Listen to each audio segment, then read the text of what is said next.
எழுந்து கண்களை மூலம் தலையை வணங்குவோம்.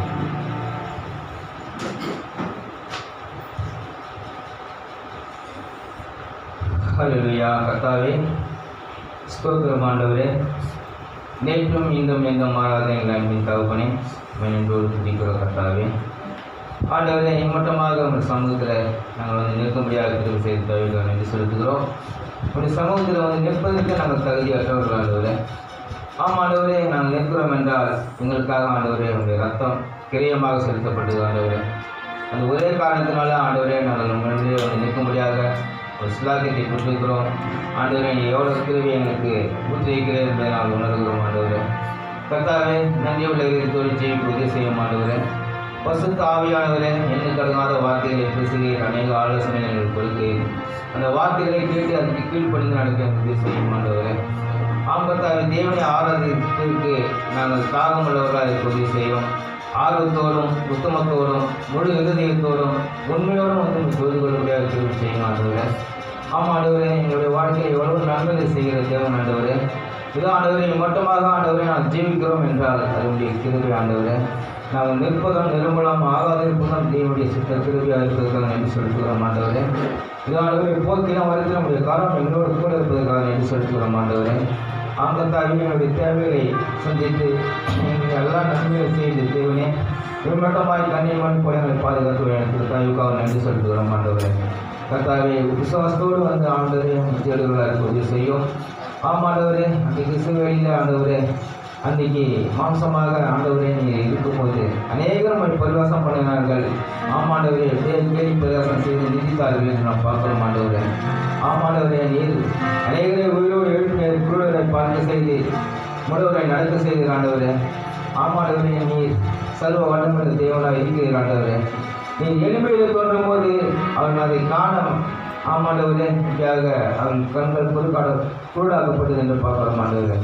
தேவன் என்று உணராமல் உண்மை பரியாசம் செய்தார்கள். இஸ்ரவேலிலே எவ்வளவு சுடுகாடுகள் இருந்தது, அங்கே எவ்வளவோ மறித்திருக்கிறார்கள். அவர்கள் எல்லாம் உயிரோடு எழுப்பு என்று எப்படியாக பரியாசம் பண்ணி கொண்டிருந்தார்கள். ஆனால் அங்கு ஒரு குருடன் இருந்தான் ஆண்டவரே. இயேசுவே, தாவீதின் குமாரனே, எனக்கு இறங்கும் என்று உரத்த குரலில் கூப்பிட்டான். சட்டென்று நின்று நீ திரும்பி பார்த்து அவனை இடத்தில் கொண்டு வாருங்கள் என்று சொன்னீர்.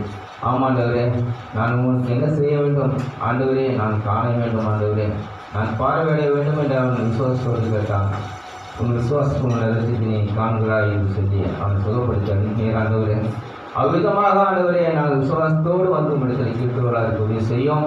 இது ஆண்டவரே செய்தியில் பார்த்தோம் பெரும்பாடு உள்ள சிதறி ஆண்டவரே அவருடைய ஆஸ்தி பாஸ்தி எல்லாம் விட்டு அவன் கடைசியிலே ஆண்டவர் ஒரு தீர்மானம் செய்து ஒரு முடிவுக்கு வந்தால் இதை கடைசியாக இயேசுவின் பக்கம் போகிறார்.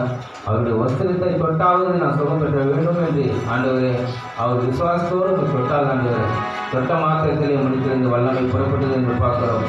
அவ்விதமாக ஆண்டவரே நாங்கள் விசுவாசத்தோடு தொட்டு உங்களுடைய வல்லமை நாங்கள் பெற்றுக்கொள்ள கேள்வி செய்ய வேண்டுமாக ஜெபிக்கிறோம் ஆண்டவரே. இதோ ஆண்டவரே அண்ணாரை பார்க்குறோம் ஆண்டவரே. இதோ உங்களுடைய ஆலயத்தில் ஆண்டவரே பொறுத்தனையோடு ஒரு ஜபத்தை ஏற்படுத்தார் ஆண்டவரே. எவ்வளவோ நிந்தாய்கள், எவ்வளவோ அவமானங்கள், எவ்வளவு வேதனைப்பட்டால் மலடி என்றெல்லாம் ஆண்டவரை ஜனங்கள் பேசி நிந்தித்தார்கள். அதெல்லாம் பொருட்படுத்தாமல் அவர் தேவனுடைய ஆலயத்தில் ஆண்டவரை பொறுத்தனையோடு ஜபத்தை எடுத்து மூழ்கி ஆண்டவரே ஜபத்தை கேட்டு பதில் தந்த தேவன் மாறாதவராக இருக்கிறேன். இன்றைக்கும் ஆண்டவரை அவ்விதமாக ஆண்டவரை நாங்கள் பொறுத்தனையோடும் ஜபத்தோடும் விசுவாசத்தோடும் தொடர்புகளாக உதவி செய்ய வேண்டும் ஜெபிக்கிறோம் ஆண்டவரே. இதோ ஆண்டவரை பசுத்த ஆவின் பசுத்தாகத்தோடு உங்கள் தேடுகளாக உதவி செய்யும். அப்படியாக தேடியவர்களை நிரப்பும் ஆண்டவரே. வார்த்தை மேல் பசுத்தாகத்தோடு ஆண்டவரை நிரப்பும் ஆண்டவரே. உங்களை நோக்கி பார்க்கிறவர்களுடைய முகம் பிரகாசமடைய கிருபை செய்ய வேண்டும் ஜெபிக்கிறோம் ஆண்டவரே. இதோ ஆண்டவர் இந்த ஆராதனை ஆசீர்வதித்து தாருங்க ஆண்டவரே. இதோ ஆண்டவருடைய ரத்தத்தினாலே நாங்கள் உங்களுடைய சுவீகார புத்திரமாக கொல்லப்பட்டு இருக்கிறோம் ஆண்டவரே. தேவனுடைய குமாரத்திகமாக இருக்கிறோம் ஆண்டவரே. இதானவருடைய மகிமை எங்களுக்கு தந்திருக்கிறது ஆண்டவரே. உங்களுடைய வாக்குத்தத்தங்களை எங்களுக்கு தந்திருக்கிறது கர்த்தாவே. இதோ ஆண்டவரே அவருடைய நாமத்தை நாங்கள் கருத்துக்களுடைய கிருபை செய்திருக்கிறது ஆண்டவரே. இதானவரே எங்களுக்கு ஒரு தேவ ஆராதனை கொடுத்திருக்கிறேன். இப்போதும் ஆண்டவர் அந்த தேவனை நாங்கள் ஆராதித்து எங்கள் கூடி வந்திருக்கிறோம் ஆண்டவரே. இதானவர் இந்த ஆராதனை ஆசீர்வதித்து தாருங்க ஆண்டவரே. இந்த ஆராதனை நடைபெறுகிற ஒவ்வொரு காரியம் உங்கள் நாமத்தில் மேமிக்கிட்டு இருக்கட்டும். இதானவரே அந்த ஆராதனையில் பேசப்படுகிற வார்த்தைகளும் ஆண்டவர் வல்லமையாக புறப்பட்டு வரட்டும். அது வீணாக செல்லாமல் ஆண்டவரே இதோ ஆண்டவர் நல்ல நிலத்தில் வந்து பலன் தரும்படியாக செய்ய வேண்டும் ஜெபிக்கிறோம் ஆண்டவரே. இதானவரே கர்த்தாவே வார்த்தையை பேசுகிற தாசனையும் பொருட்படுத்திக் கொள்ளும் ஆண்டவரே. மாம்சத்தில் இருக்கிற பயணங்களெல்லாம் நீக்கி போட்டு தேவன் ஞானத்தினாலும் பரிசுத்தாவினாலும் நிறைந்த ஆண்டவரை பேசும்படியாக கிருபை செய்யும். கேட்கிற செவிகளை ஆண்டவர் இருக்கிற சேவம் செய்யுங்க ஆண்டவரே. அங்கு கேட்கிறவருடைய சிந்தை ஒவ்வொன்றையும் நீர் ஆட்கொள்ளும் ஆண்டவரே. சபைக்கு விரோதமான எல்லா பொல்லாத சசனங்கிற சத்தியில நீங்க போகட்டும். இதானவரே சபையில் இருக்கிற எல்லா அசுத்த ஆவிலையும் வெளியேறட்டும் ஆண்டவரே. பரிசுத்த ஆவினால் நிறையப்பட்டு சபை உற்சாக ஆவினால் நிறையப்பட வேண்டும் விஷயம் ஆண்டவரே. இதானவரே ஆராதனை நடைபெறுகிற பாடல் இசை ஜபம் யாவோடு நாமத்தை மேம்பு கொண்டு வரட்டும் ஆண்டவரே. கர்த்தாவே வார்த்தை கேட்கிற நாங்கள் இதானவரே அந்த எம்மா ஒரு சேஷங்கள் போல இதானவரை எப்படியாக இதயம் குறைந்துவிட்டு எண்ணிப்படியாக பேசிக்கொண்டு சிறக்க செய்ய வேண்டும் ஜெபிக்கிறோம் ஆண்டவரே. இதானவரை முக்கியமாக தாண்டி கர்த்தராக இயேசு கிறிஸ்து நாமத்தினாலே ஆமாண்டவர் கேட்டுக்கொள்கிறேன். ஆமென்.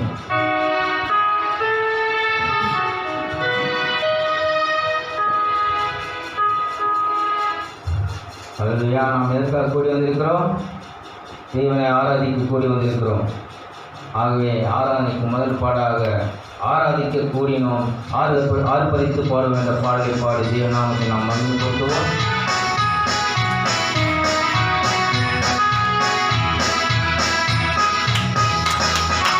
ஆராதிக்க கூடினோம், ஆர்ப்பரித்து பாடினோம், ஆராதிக்க கூடினோம், ஆர்ப்பரித்து பாடினோம்.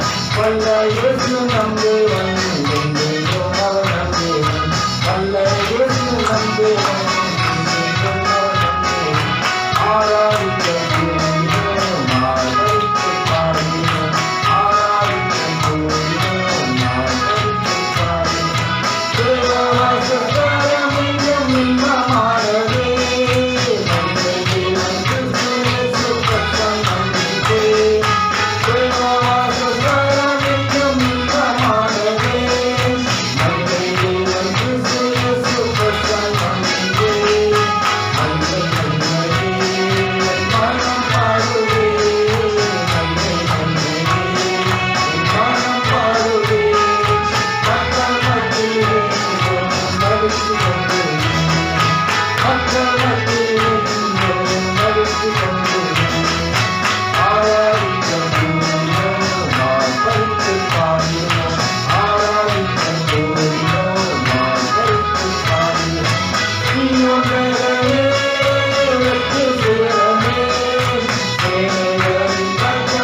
பாடுங்க.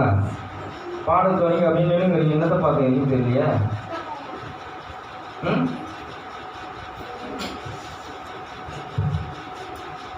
அடுத்த பாடலை பாடி நாம் ஆராதனை பரிசுத்த ஆவியானவர் கையெழுத்துக்கு கொடுப்போம். அடுத்த பாடல் கர்த்தர் நாமம் என் புகலிடமே என்ற பாடலை நாம் பாடுவோம்.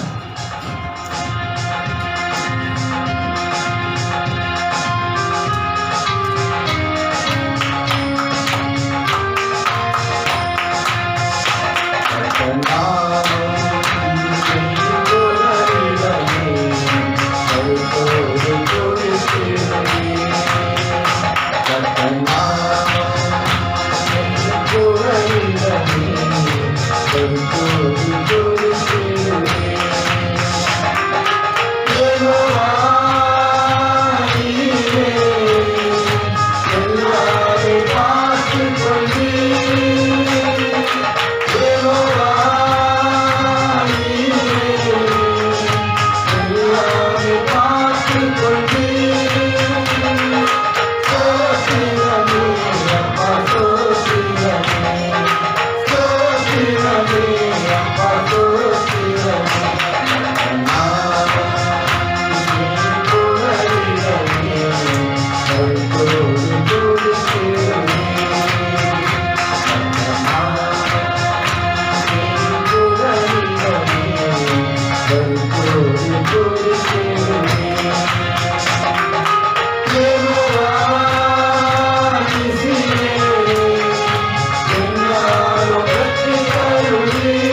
you.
இரக்கத்தில் ஐஸ்வர்யமுள்ள எங்கள் நல்ல தகப்பனே, இந்த ஆசீர்வதிக்கப்பட்ட அருமையான அந்த மாலை நேரத்திற்காக உண்மை நாங்கள் நன்றியோடு ஸ்தோத்தரிக்கிறோம்.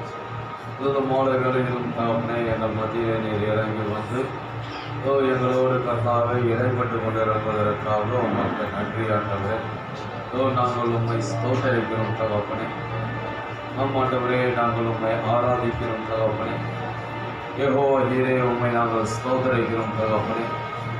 எங்கள் தேவைகள் எல்லாவற்றையும் சந்திக்கிறவரே, நாங்கள் உண்மை ஸ்தோத்தரிக்கிறோம் தகப்பனே. ஆண்டவரே, எங்களை குணமாக்குகிறவரே உமக்கு நன்றி ஆண்டவரே. எங்களை பாதுகாக்கிறவரே உமக்கு நன்றி. எல்லா நன்மைகளுக்கும் காரணரே உம்மை நன்றியோடு ஸ்தோத்தரிக்கிறோம் தகப்பனே. ஆசீர்வாதத்தின் ஊற்றே உம்மை நன்றியோடு நாங்கள் துதிக்கிறோம் தகப்பனே. நல்லவரே உமக்கு நன்றி ஆண்டவரே. நன்மை செய்கிறவரே உமக்கு நன்றி தகப்பனே. கண்ணின் மணி போல பாதுகாத்து நடத்துகிறவரே உம்மை நாங்கள் நன்றியோடு ஸ்தோத்தரிக்கிறோம். இந்த மாலை வேலையிலும் தகப்பனே உள்ளத்தின் ஆழத்திலிருந்து உமக்கு நன்றி செலுத்துகிறோம். எங்கள் தேவனாய் கர்த்தர் நீர் பெரியவராய் இருக்கிறேன். ஆமாண்டவரே, உங்களுடைய பாதத்தின் கீழ் வருகிற ஒவ்வொருவரையும் நீர் ஆசீர்வதிக்கிறீர். ஒவ்வொருவரையும் தகப்பனே நீர் பாதுகாக்கிறீர் தகப்பனே. இதோ உங்களுடைய பிள்ளைகளை ஆண்டவரே முன்குறித்து அவர்களை பெயர் சொல்லி அழைத்து அவர்களை ஆசீர்வதித்து அவர்களை ஆண்டவரே மறுபடியும் அந்த கர்த்தாவை பரிசுத்த ஏதேனுக்குள்ளே நீர் கொண்டு செல்லுகிற கர்த்தராக இருப்பதற்காக உம்மை நாங்கள் நன்றியோடு ஸ்தோத்தரிக்கிறோம். ஆண்டவரே, நாங்கள் எங்கே இருந்தோமோ அதே இடத்துக்கு மறுபடியும் நீர் எங்களை கொண்டு சென்று கொண்டிருப்பதற்காக உமக்கு நன்றி ஆண்டவரே. எங்களை வார்த்தையாய் மாற்றி கொண்டிருப்பதற்காக நன்றி ஆண்டவரே.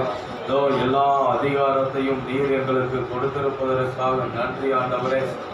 ஆண்டவரே, அந்த பரிசுத்த ஏதேனில் இருந்த கர்த்தாவே அந்த அதிகாரத்தை, அந்த சமாதானத்தை, அந்த சந்தோஷத்தை, அந்த ஆசீர்வாதத்தை நீர் எங்களுக்கு கொடுத்திருப்பதற்காக உம்மை நாங்கள் நன்றியோடு ஸ்தோத்தரிக்கிறோம் தகப்பனே. பரலோகத்தில் ஜீவிக்கிற ஒரு ஜீவியத்தை இந்த பூமியிலே நாங்கள் ஜீவிக்கும்படியாய் ஆண்டவரே எங்களை கர்த்தாவை பயிற்றுவித்துக் கொண்டிருப்பதற்காக உம்மை நாங்கள் நன்றியோடு ஸ்தோத்தரிக்கிறோம். கொள்ளாத சத்துரு யாரை விழுங்கலாம் என்று வகை தேடி அலைந்து கொண்டிருக்கிற வேலைகளை எங்கள் தேவனாய் கர்த்தர் ஆண்டவரே, அந்த சத்துருடைய கர்த்தாவே ஆண்டவரே கண்ணியிலிருந்து எங்களை கர்த்தாவை மீட்டெடுத்து எங்கள் தேவனாய் கர்த்தர் எங்களை போஷித்து அனுதினமும் எங்களை தாங்கி நடத்தி கொண்டிருக்கிறபடியால் உம்மை நன்றியோடு ஸ்தோத்தரிக்கிறோம்.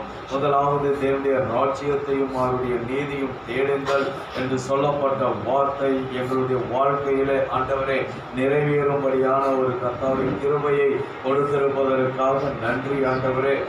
பரலோகத்தில் தகப்பனே உம்மை ஆராதிக்கிறார்கள், உம்மை தொழுது கொண்டார்கள் ஆண்டவரே. அந்த பரலோகத்தினுடைய ஆராதனையை நீர் எங்களுக்கு கொடுத்திருப்பதற்காக உமக்கு நாங்கள் நன்றி செலுத்துகிறோம் ஆண்டவரே. நித்தமும் உம்முடைய நினைவாய் நாங்கள் இருக்கும்படியாய் எங்கள் தேவனாய் கர்த்தர் எங்களுடைய ஆவி ஆத்மா சரீரத்தை நீர் ஆட்கொண்டதற்காக நன்றி. எங்களுடைய ஆவியை நீர் புதுப்பித்ததற்காக நன்றி ஆண்டவரே. எங்களுடைய சிந்தையை நீர் ஆட்கொண்டதற்காக நன்றி. அல்லாவிடமில்லாத ஒரு வாழ்க்கை வாழும்படியாய் எங்கள் தேவனாய் கர்த்தர் எங்களுக்கு உதவி செய்ததற்காக உம்மை நாங்கள் நன்றியோடு ஸ்தோத்தரிக்கிறோம். இனி வரும் நாட்களிலும் நாங்கள் கர்த்தாவை உமக்கு பிரியமாய் ஜீவிக்க உதவி செய்ய தகப்பனே. ஆண்டவரே, நாங்கள் கர்த்தாவை எந்த இடத்திலிருந்து வந்தோமோ அதே இடத்திற்கு நாங்கள் செல்ல வேண்டும் என்றால் ஆண்டவரே அந்த இடத்தினுடைய ஜீவியத்தை நாங்கள் எங்கள் ஜீவிக்க வேண்டியவர்களால் இருக்கிறோம். ஆக ஆண்டவரே, அந்த மீட்பின் கர்த்தாவே திட்டத்தை எங்களுடைய வாழ்க்கையிலே நீ கொண்டு வந்ததற்காக உண்மை நாங்கள் நன்றியோடு ஸ்தோத்தரிக்கிறோம் தகப்பனே. இதோ வந்திருக்கிற பிள்ளைகளை ஆசீர்வதியும். தேவனுடைய வார்த்தையை கேட்டு அந்த வார்த்தையை கனப்படுத்தி அந்த வார்த்தையை தகப்பனே தன்னுடைய ஜீவியத்தில் கொண்டு வர என் தேவனாய் கர்த்தர் எங்களுக்கு உதவி செய்யும் தகப்பனே. பாதுகாத்து கொள்ளும். உம்முடைய உதவி இல்லாமல் எங்களால் எதையும் செய்ய முடியாது தகப்பனே. ஆக ஆண்டவரே, நாங்கள் நல்ல ஜீவியம் செய்கிறோம் என்றால் நீர் எங்களுக்கு உதவி செய்வதனால் தகப்பனே. நீர் உதவி செய்யவில்லை என்றால் எங்களால் நல்லதொரு ஜீவியம் செய்ய முடியாது. உமக்கு பிரியமான ஒரு ஜீவியம் செய்ய முடியாது. ஆக என் தேவனாய் கர்த்தர் எங்களை கர்த்தாவே முடிவு பரியந்தம் ஆண்டவரே எங்களுக்கு உதவி செய்து நல்லதொரு ஜீவியம் செய்து உங்களுடைய கிருபையினாலும் உங்களுடைய இரக்கத்தினாலும் உங்களுடைய தயவினாலும் கர்த்தாவை நாங்கள் அக்கறைக்கு வந்து சேர எங்கள் தேவனாய் கர்த்தர் எங்களுக்கு உதவி செய்யும் தகப்பனே. ஆண்டவரே, எங்களை பாதுகாத்துக் கொள்ளும் படி நடத்தும். நீர் எங்களுக்கு கொடுத்திருக்கிற கிருபையை நாங்கள் போக்கடிக்காதபடி அந்த கிருபையை நாங்கள் ஆதாயப்படுத்திக் கொள்ள எங்கள் தேவனாய் கர்த்தர் எங்களுக்கு உதவி செய்யும், பாதுகாத்துக் கொள்ளும், வழி நடந்து இந்த நாளிலும் ஆண்டவரே நாங்கள் என்ன வார்த்தைகளை பெற்றுக்கொள்ள வேண்டுமோ அந்த வார்த்தைகளை எங்கள் தேவனாய் கர்த்தர் எங்களுக்கு பெற்றுத்தார் தகப்பனே. ஆண்டவரே அந்த வார்த்தை எங்களை கர்த்தாவே ஆசீர்வதிக்கட்டும், அந்த வார்த்தை எங்களை பலப்படுத்தட்டும் தகப்பனே. பொறுப்பேற்றுக் கொள்ளும், வழி நடத்தும், வார்த்தை ஆசீர்வதித்து தாரும். கேட்கிற ஆண்டவரே ஒவ்வொரு ஆண்டவரே ஆவி ஆத்மா சரீரத்தையும் நீர் ஆட்கொள்ளும், பேசுகிற ஆவி ஆத்மா சரீரத்தையும் நீர் பொறுப்பேற்றுக் கொண்டு வழி நடத்தும். எங்களை நாங்கள் தாழ்த்துகிறோம், எல்லாவற்றையும் உடைய கரத்திலே கொடுக்கிறேன். கர்த்தராகிய இயேசு கிறிஸ்துவின் விலையேற பெற்ற நாமத்தில் ஜெபிக்கிறேன், ஆமென். வேதத்தின் பகுதியை வாசிப்போம்.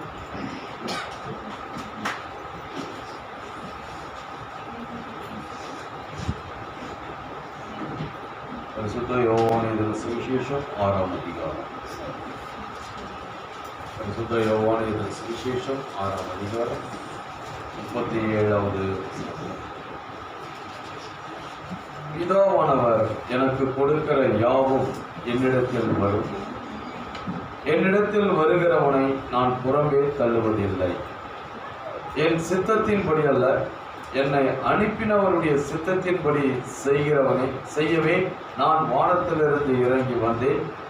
அவர் எனக்கு தந்தவைகளில் ஒன்றையும் நான் இழந்து போகாமல் கடைசி நாளில் அவைகளை எழுப்புவதே என்னை அனுப்பின பிதாவின் சித்தமாய் இருக்கிறது.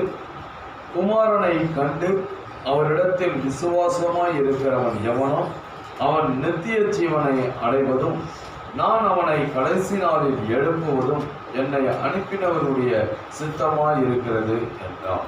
ஆமென். ஆசீர்வதிப்பாராக. கர்த்தருடைய பரிசுத்த நாமத்திற்கு மகிமை உண்டாவதாக.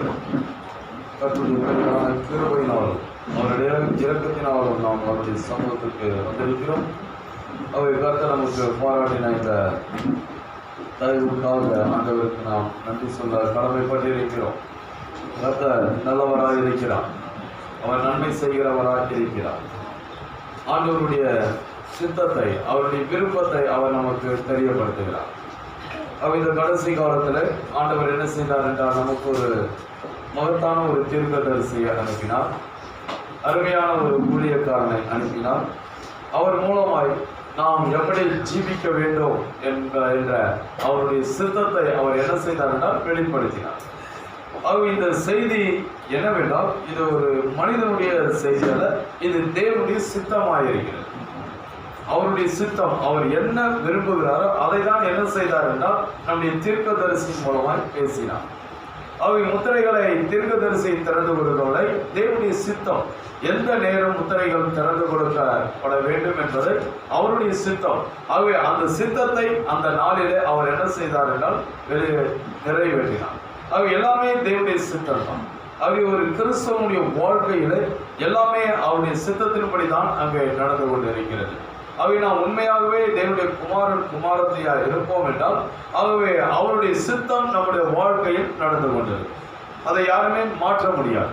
தேவன் என்ன விரும்புகிறாரோ அது மட்டும்தான் நம்முடைய வாழ்க்கையில் நடக்கும். ஆகவே அப்படியாய் தேவனாய் கர்த்தர் என்ன செய்தார் என்றால் இந்த கடைசி காலத்தில் ஒரு செய்தியை கொடுத்து நம்ம அந்த செய்தியின் கீழே கொண்டு வந்திருக்கிறார். எதற்காக செய்தியின் கீழே ஆண்டவர் கொண்டு வந்திருக்கிறார் என்றால் அவருடைய சித்தத்தை நாம் நிறைவேற்றும். அவர் தீர்க்கதரிசி எதற்காக கொண்டு வந்தார் என்றால் அவருடைய சித்தத்தை நிறைவேற்ற. இன்றைக்கு நம்ம எதற்காக கொண்டு வந்திருக்கிறார் என்றால் அவருடைய சித்தத்தை நிறைவேற்ற. அவர் என்ன விரும்புகிறாரோ அதன்படி நாம் ஜீவிக்க ஆண்டவர் என்ன செய்தார் என்றால் நம்ம இந்த பூமிக்கு இந்த செய்தியின் கீழ் கொண்டு வந்திருக்கிறார். அங்கே அவருடைய சித்தத்தை நாம் நிறைவேற்றுகிற பிள்ளைகளாக இருக்கும் பொழுது ஆண்டவர் நம்மை ஆசீர்வதிப்பார்.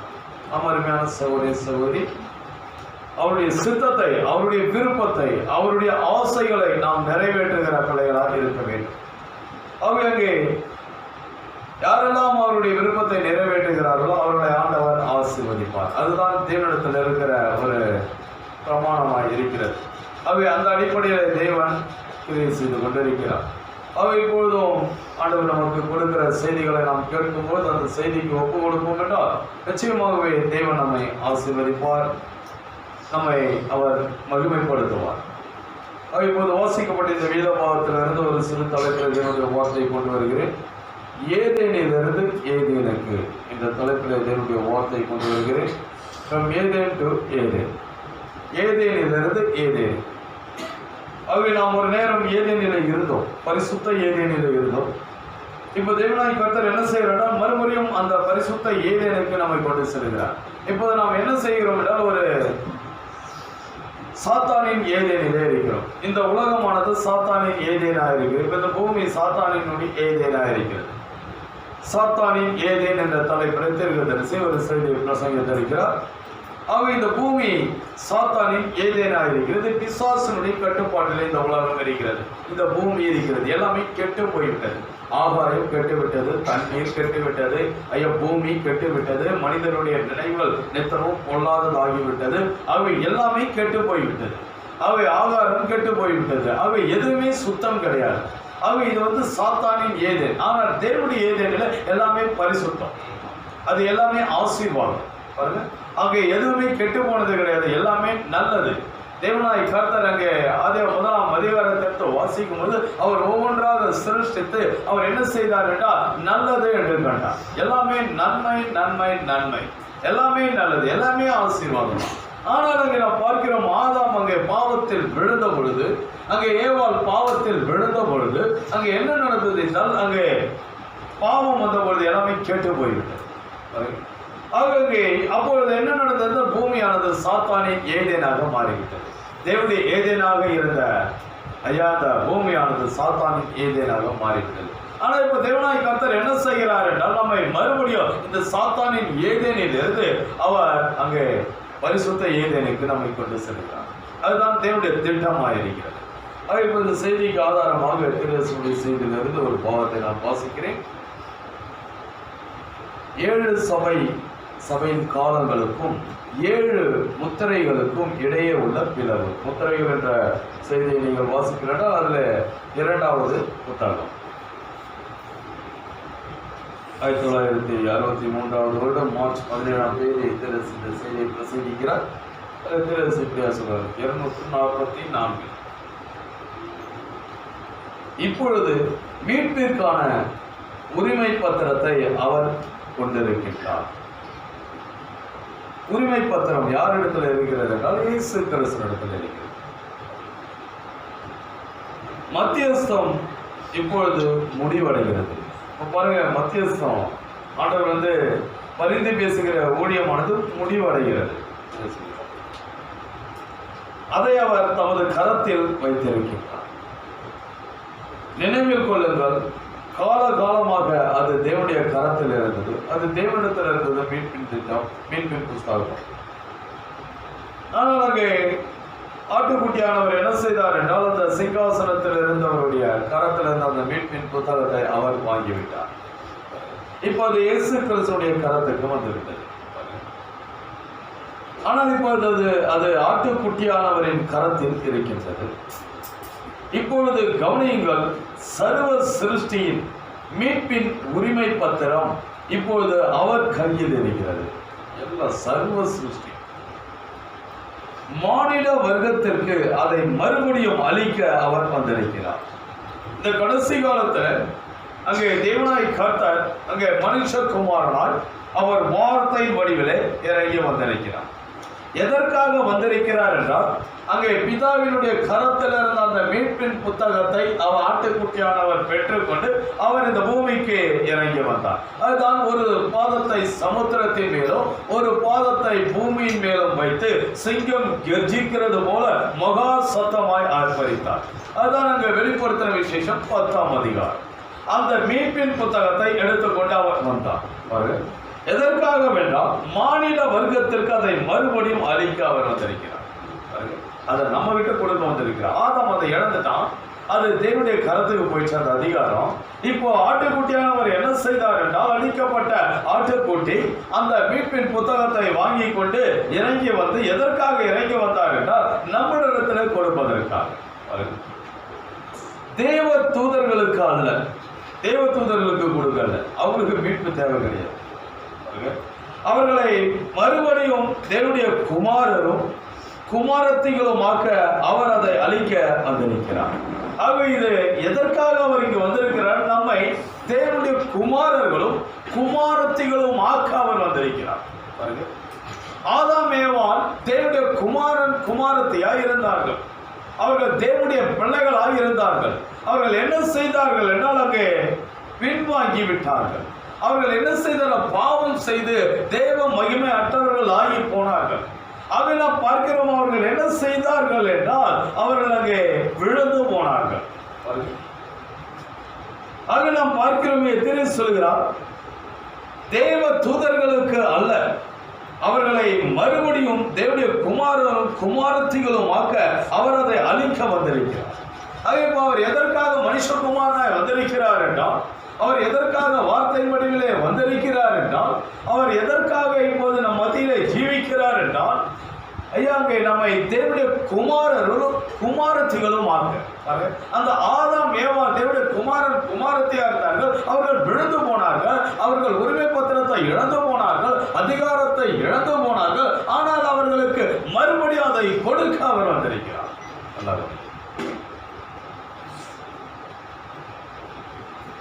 அவர்கள் இழந்து போன அனைத்தையும் அவர்கள் மறுபடியும் பெற்று ஏதேன் தோட்டத்தின் நிலைக்கு திரும்ப வேண்டும். மறுபடியும் அவங்க அந்த பரிசுத்த ஏதேனுடைய தோட்டத்தின் நிலைக்கு அவர்கள் திரும்ப வேண்டும். இப்போ ஆதாம் ஏவாள் எடுத்துட்டாங்க. இப்போ அவங்க என்ன செய்யணும்னா மறுபடியும் அதை பெற்றுக்கொண்டு அந்த நிலைக்கு திரும்பணும். அந்த சமாதானமான வாழ்க்கைக்கு, அந்த சந்தோஷமான வாழ்க்கைக்கு, அந்த கண்ணீர் இல்லாத வாழ்க்கைக்கு, அந்த அதிகாரம் செய்கிற வாழ்க்கைக்கு அவர்கள் என்ன செய்ய வேண்டும்? மறுபடியும் திரும்ப வேண்டும். சர்வ சிருஷ்டியும் மரங்களோ மிருகங்களோ மற்றவை யாவும் அந்நிலைக்கு வர வேண்டும். என்ன எல்லாமே அந்த நிலைக்கு வரலாம். தேவனுடைய திட்டம் எல்லாமே. அமர்மையான சகோதரி சகோதரி, அவர்களே அந்த பரிசுத்த ஏதேன் எப்படி இருந்ததோ அதே நிலைக்கு மறுபடியும் பரிசுத்த ஏதேனுக்கு நாம் செல்ல வேண்டும். அதற்காக தான் அவர் என்ன செய்தார் என்றால் நம்மை தேவனுடைய குமாரர்களோ குமாரத்திகளுமாக மாற்ற அவர் என்ன செய்தார் என்றால் அந்த முத்திரைகளை எடுத்துக்கொண்டு அவர் இறங்கி வந்தார். அந்த செய்தியை எடுத்துக்கொண்டு அவர் இறங்கி வந்து என்ன செய்தார் என்றால் இப்பொழுது நம்ம செய்தியாய் மாற்றிக் கொண்டிருக்கிறார். ஆக இந்த செய்தி என்ன செய்கிறது என்றால் நம்மை தேவனுடைய குமாரனோ குமாரத்தையுமாக மாற்றுகிறது. அவர் என்ன விரும்புகிறாரோ அந்த பரிசுத்த ஏதேனிலே ஆதாமும் ஏவாளும் எப்படி இருக்க வேண்டும் என்று அவர் விரும்பினாரோ அதே விதமாக நாம் இருக்க வேண்டும் என்பதற்காகவே அவர் என்ன செய்தார் என்றால் இந்த முத்திரைகளை திறந்து கொடுத்தார். அதற்காகவே அவர் நமக்கு செய்தியை கொடுத்திருக்கிறார். அதற்காகவே நம்ம என்ன செய்தார் என்றால் ஸ்தாபனத்திலிருந்து வெளியே எடுத்தார், விக்கிரக ஆராதனையிலிருந்து வெளியே எடுத்தார், பாவத்திலிருந்து வெளியே எடுத்தார், உலகத்திலிருந்து வெளியே எடுத்தார். எல்லாவற்றிலும் இருந்து நம்மை வெளியே எடுத்து நம்மை வார்த்தையாய் மாற்றுகிறார். அதுதான் அவருடைய நோக்கம், அவருடைய திட்டமே அதுதான். நம்ம என்ன செய்யணும்னா வார்த்தையா மாறும். நம்ம இன்னைக்கு ரகசியங்களை அறிந்து வைத்துக் கொள்ளுவதனால் பிரயோஜனம் இல்லை. ஜனங்கள் எல்லாமே ரகசியத்தை அறிந்து வச்சிருக்கிறாங்க. இந்த மேக சம்பத்தை குறித்து தெரியும், அக்னி சம்பத்தை குறித்து தெரியும், வளவல்ல தூதனை குறித்து தெரியும், ரகசியங்களை குறித்து தெரியும், 7 முத்திரைகளை குறித்து தெரியும், வெள்ளை குதிரையை குறித்து தெரியும், சிவப்பு குதிரை குறித்து தெரியும், கருப்பு குதிரை, மங்கின நிற குதிரை, இவைகளை குறித்து இதனுடைய ரகசியங்களை குறித்து தெரியும். ஆமா, வில்லு இருக்குது, ஏன் அம்பு இல்லை, ரகசியம் தெரியும். ஏன் தராசு வச்சிருக்கிறான், ரகசியம் தெரியும். ஏன் இவன் பட்டயத்தை வச்சிருக்கிறான், ரகசியம் தெரியும். எல்லாமே தெரியுது. அதனால் பிரயோஜனம் இல்லை, அது தெரிய வேண்டும். ஆனால் அதே சமயத்தில் நாம் தேவனுடைய குமாரன் குமாரத்தையாய் மாற வேண்டும். அதுதான் காரியம். அப்படி நாம் மாறாத பட்சத்தில் ஏதேனுக்கு செல்ல முடியாது. இன்னைக்கு 2 விதமான கூட்டம் இருக்கு. ரகசியத்தை அறிந்து வைத்திருக்கிற கூட்டம், இன்னொரு கூட்டம் வந்து பார்த்தீங்கன்னா அந்த ரகசியமாகவே ஜீவிக்கிறது. அது இப்போது நாம் எந்த கூட்டத்தில் இருக்கிறோம் அதுதான் காரியம். அவை நாம் அங்கே ஏதேனுக்கு திரும்புகிறோமா அல்லது அறிவின் மூலமாக ஜீவிக்கிறோமா, இதை நாம் ஆராய்ந்து பார்க்க வேண்டும். அறிவான சகோதரி, உலகத்தில் அது இல்லை. ஆகவே நாம் அங்கே ஏதேனுக்கு திரும்புகிறவர்களா இருப்போம் என்றால் நம்முடைய வாழ்க்கையில் முதலாவது தேவனுடைய ராஜ்யம், அவருடைய நீதி. அதுதான் வார்த்தைக்கு தான் நம்ம முக்கியத்துவம் கொடுக்கணும், ஆராதனைக்கு தான் முக்கியத்துவம் கொடுக்கணும், கர்த்தருக்கு தான் முக்கியத்துவம் கொடுக்கணும். அதை நாம் பார்க்கிறோம். இப்போது நாம் ஏதேனுக்கு திரும்பி கொண்டிருக்கிறோம். எப்படி குமாரத்திகள் ஏதேனுக்கு சென்று கொண்டிருக்கிறார், பரிசுத்த ஏதேனுக்கு சென்று கொண்டிருக்கிறார். நாம் இழந்ததை மறுபடியும் சுதந்திரிக்கிறோம். அதுக்காக தாங்க பலமுள்ள தோதனா அவர் இறங்கி வந்தார். ஜனங்களா இறங்கி வந்தார் எதுதான் சொல்லின்னு இருக்காங்க. எதுக்காக இறங்கி வந்தார் அப்படின்றத அவங்களால புரிஞ்சிக்க முடியல இன்னைக்கு ஜனங்களுக்கு.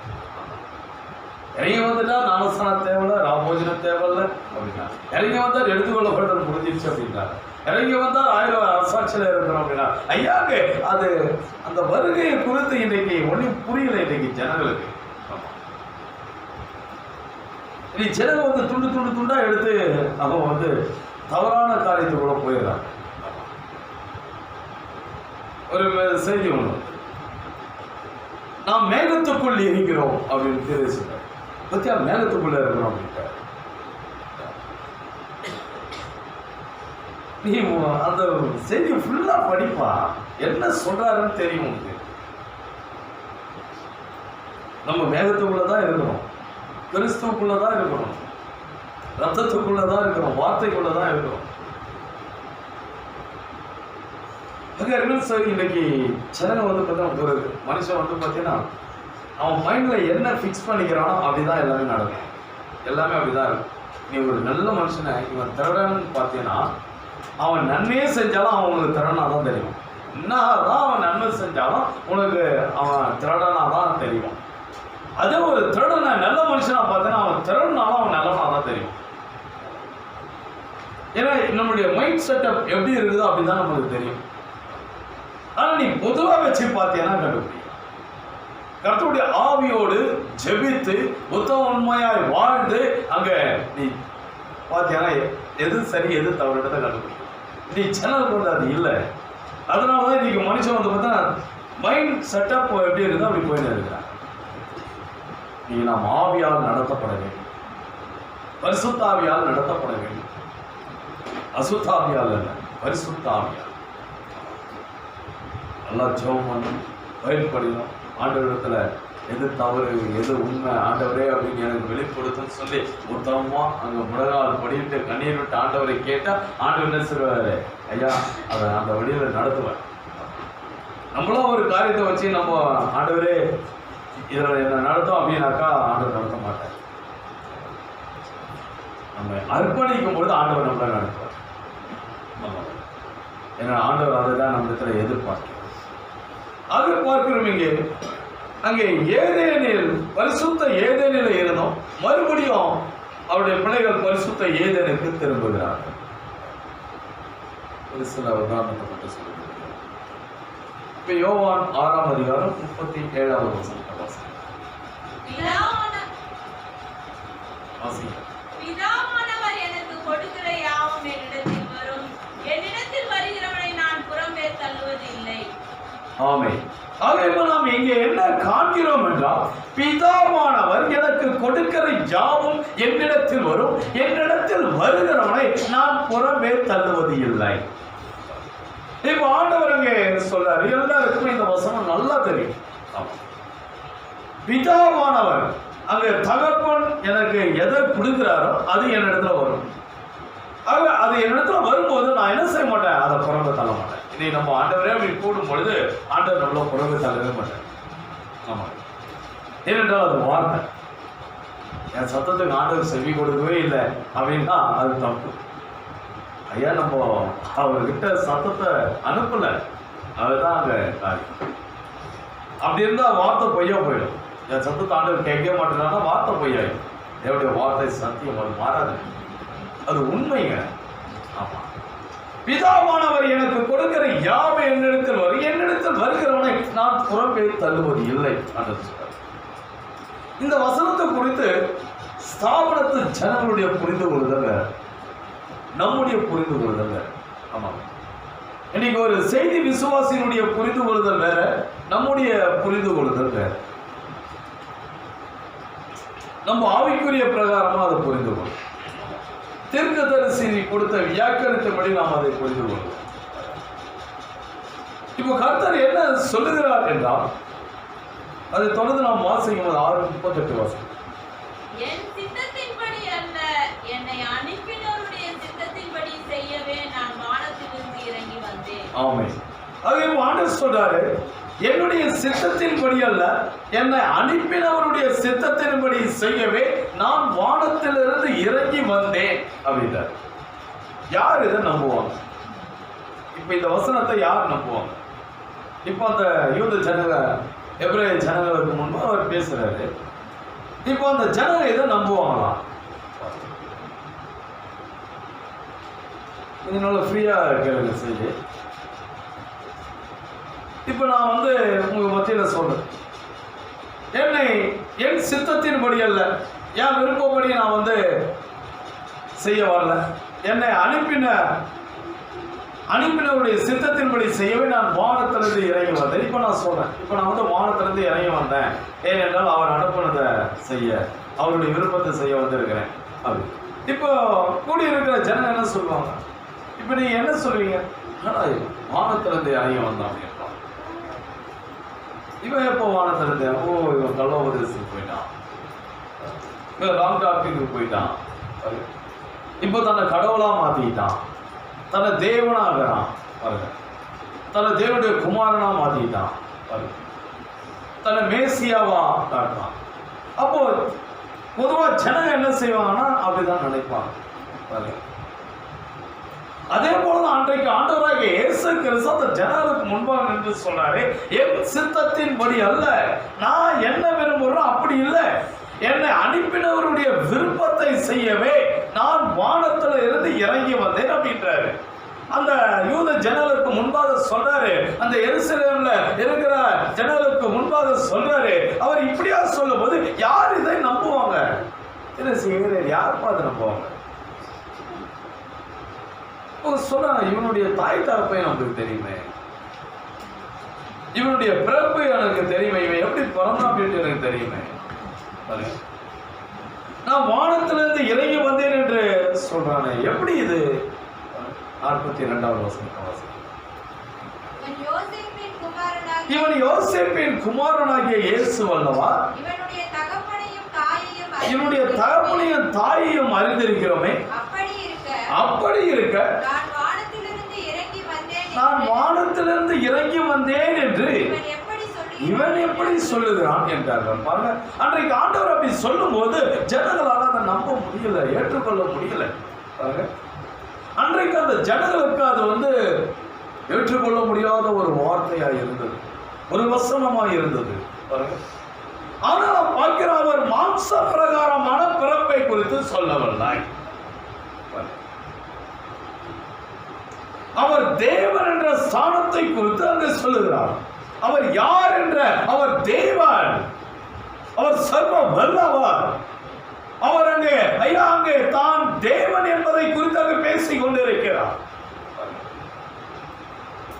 இப்ப நம்ம பாத்தீங்கன்னா ஒரு தாய் தகப்பனுக்கு பிறந்திருக்கோம். இந்த பூமிக்கு பாத்தீங்கன்னா நம்ம ஒரு தாய் தகப்பன் மூலமா பிறந்திருக்கோம். ஆனா பார்க்கிறோம், அருமையான சகோதர சகோதரி, நாம் எங்கிருந்து இருக்கிறோம் இதை நம்மளால அறிந்து கொள்ள முடியும். உண்மையாகவே நாம் தேவனுடைய குமாரன் குமாரத்தையா இருப்போம் என்றால் இதை நாம் புரிந்து கொள்ளலாம், அறிந்து கொள்ளலாம். உண்மையாகவே நாம் தாய் தகப்பன் மூலமாய் வரவில்லை. மாம்ச பிரகாரமாக பார்த்தா அவர்களுடைய தாய் தகப்பன் மூலமாய் வந்திருக்கிறார்கள். ஆனால் ஆவியின்படி பார்க்கும் பொழுது ஐயாக்கு நாம் தாய் தகப்பன் மூலமாய் வரவில்லை, நாம் தேவனிடத்தில் இருந்து வந்திருக்கிறோம். நாம் அங்கே தேவனுடைய சிந்தையில் இருந்து வந்திருக்கிறோம்.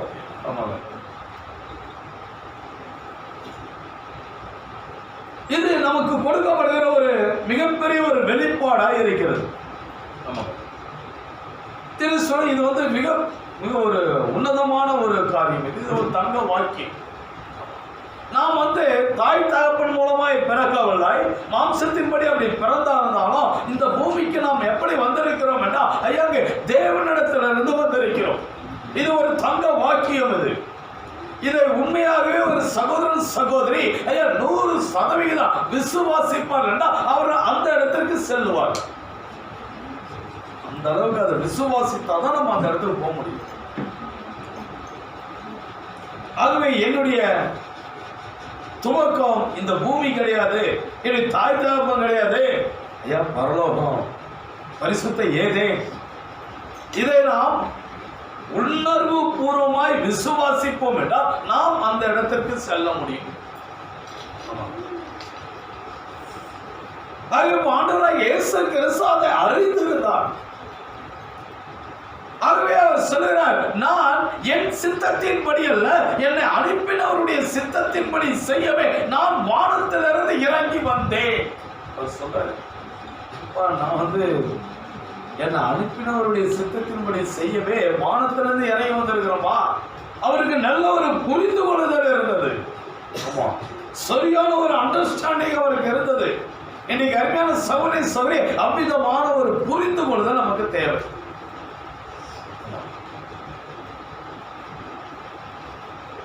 அந்த புரிந்து கொள்ளுதல் நமக்கு இருந்தா அந்த ராஜ்யத்துக்காக ஜீவி, இந்த உலகத்துக்காக ஜீவிக்கும்.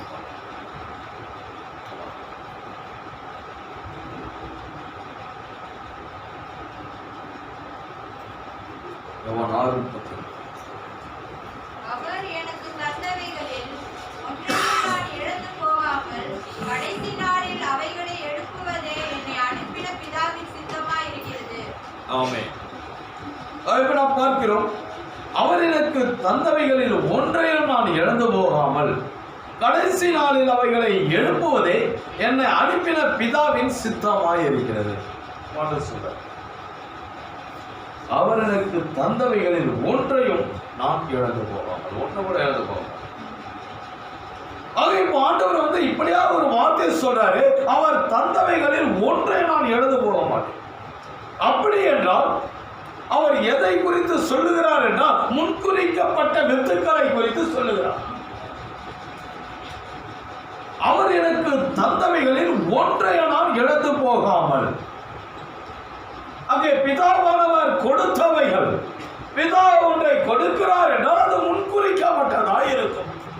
ஆமா, அது பரலோகத்துக்குரியதாய் இருக்கும், அது நித்தியமானதாய் இருக்கும். அது நாம் பார்க்கிறோம். இங்கே இயேசு கிறிஸ்து சொல்லுகிறார், அவர் எனக்கு தந்தவைகளில் ஒன்றையும் நான் இழந்து போகாமல். அது அப்படி என்றால் இது எதை குறிக்கிறது என்றால் அது முன்குறிக்கப்பட்டவர்களை, தெரிந்து கொள்ளப்பட்டவர்களை குறிக்கிறது. தெரிந்து கொள்ளப்பட்ட ஒருத்தரையும் நான் இழக்க மாட்டேன்.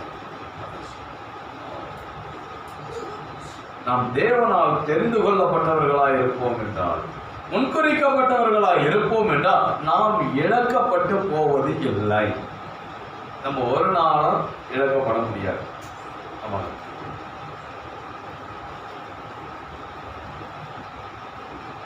ராகாப் இழக்கப்பட்டு போகவில்லை.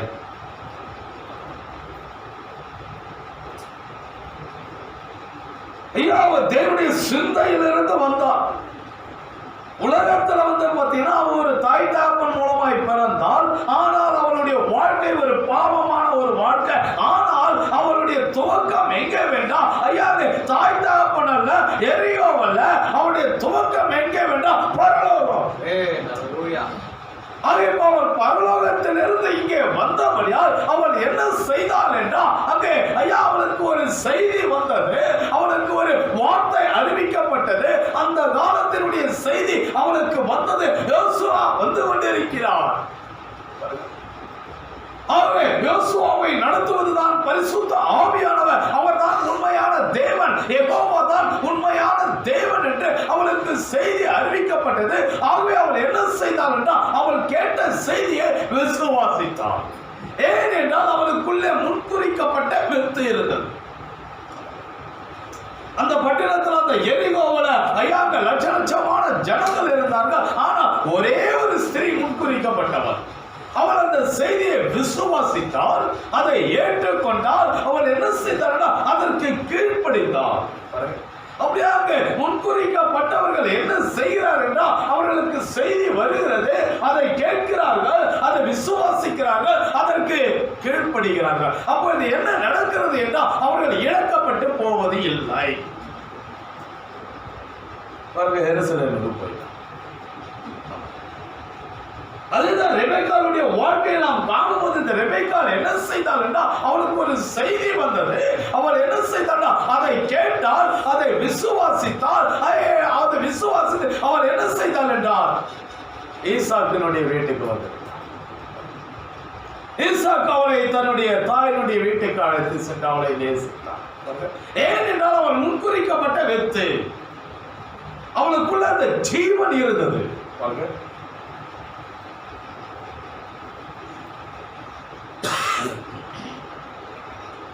இன்னைக்கு நமக்குள்ள அந்த ஜீவன் இருக்கும் என்றால், அந்த முன்குறிக்கப்பட்ட வித்து இருக்கும் என்றால் நாம் என்ன செய்வோம் என்றால், என்ன வார்த்தை நமக்கு கொடுக்கப்படுகிறதோ அதை கேட்போம், அதை விசுவாசிப்போம், அதன்படி ஜீவிப்போம். இதுதான் அடையாளம். நாம் இழக்கப்பட்டு போகவில்லை என்பதற்கு அடையாளம் என்னவென்றால் நம்முடைய ஜீவியம். என்ன ஜீவியம் என்றால் இப்போ என்ன ஜீவிக்கிறோம் அடையாளம்.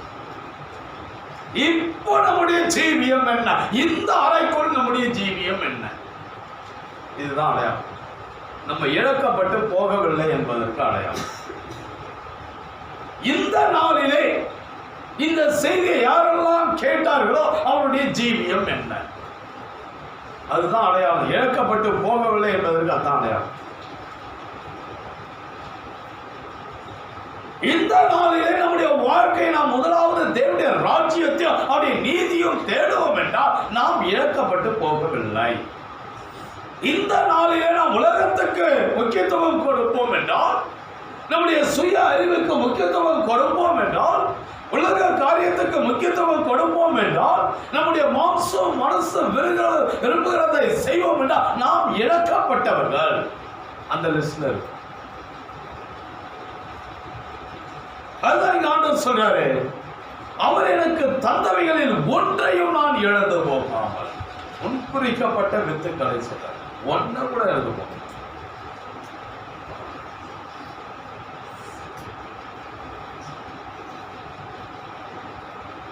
அவர் ஒரு ஆத்மாவையும் இழக்க மாட்டார்.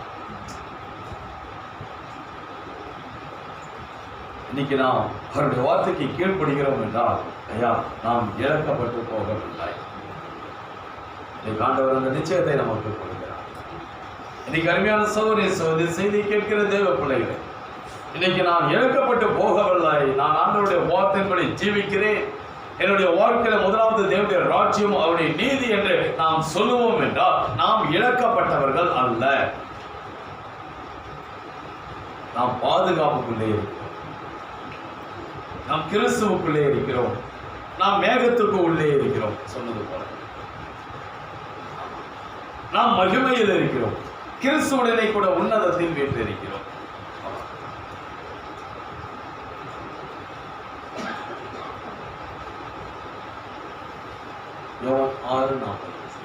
குமாரனை கண்டு அவரிடத்தில் விசுவாசமாய் இருக்கிறவன் எவனோ அவன் நித்திய ஜீவனை அடைவதும் நான் அவனை கடைசி நாளில் எழுப்புவதும் என்னை அனுப்பினவருடைய சுத்தமாய் இருக்கிறது என்றார். ஆமென். தேவனுடைய வார்த்தை கேட்டு அதை அடையாளம் கண்டு கொண்டு அதன்படி நடத்தல் என்ற செய்தியை வாசிங்க. ரொம்ப அருமையான ஒரு செய்தி. முதலாவது குமாரனை காண வேண்டும். ஆண்டவர் சொல்றார், எவ்வளவு அழகான ஒரு பிரசங்கம் பண்றார். குமாரனை கண்டு அவரிடத்தில் விசுவாசமா இருக்கிறவன் எவன். என்ன பாருங்கடா, நான் யார் என்பதை கொஞ்சம் புரிந்து கொள்ளுங்க, என்கிட்ட கொஞ்சம் விசுவாசமா இருங்க. ஏன்னா அப்பதான் உனக்கு நித்திய ஜீவன், இல்லைன்னா கிடையாது. அதுதான் ஆண்டவர் சிப்பல சொல்றாங்க. என்ன நீங்க புறக்கணிக்காதீங்க, என்ன புறக்கணிச்சீங்கன்னா உங்களுக்கு நித்திய ஜீவன் இல்லப்பா. இந்த காலத்தின் செய்தி ஜனங்கள் புறக்கணிக்கிறாங்க. அதனால பாருங்க, நித்திய ஜீவனை இன்னைக்கு ஜனங்கள் இழந்து போயிடுறாங்க.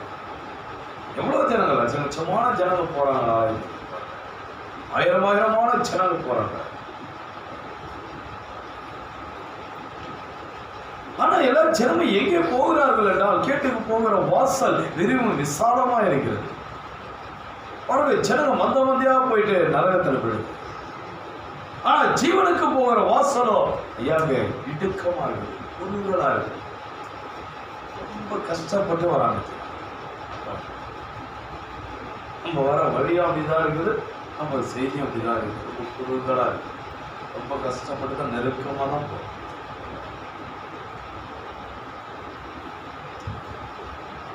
உலகமா வேணாம் இப்படிதான் இருக்கு ஜனங்களுடைய.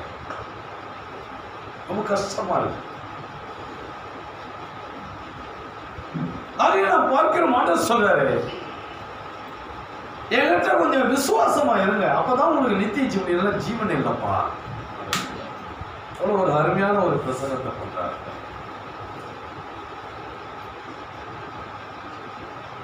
முதலாவது நாம் குமாரனை காண வேண்டும், அதன் பிறகு விசுவாசிக்க வேண்டும்.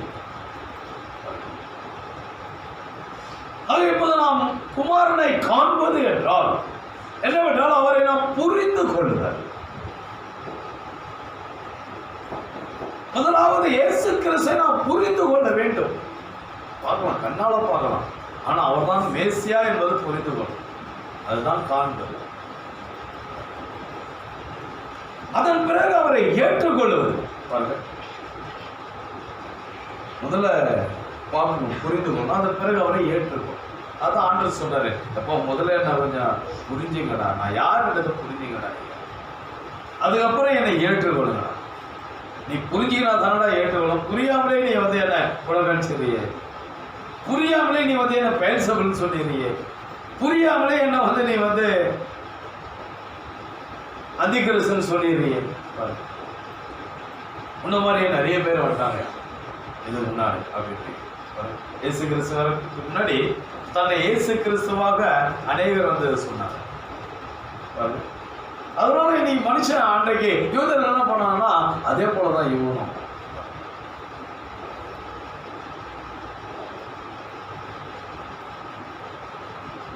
ஆனா ஆண்டவர் சொல்றாரு, என்ன முதல்ல பாரு, எனக்கு கொஞ்சம் புரிஞ்சுக்கடா, நான் யாரு வார்த்தைப்படி இருக்கிறேன்டா. இதுக்கு முன்னாடி வந்தவனா கண்ணி பிறப்பு இல்லடா, ஒருத்தவங்க கண்ணின் மூலமா வரல.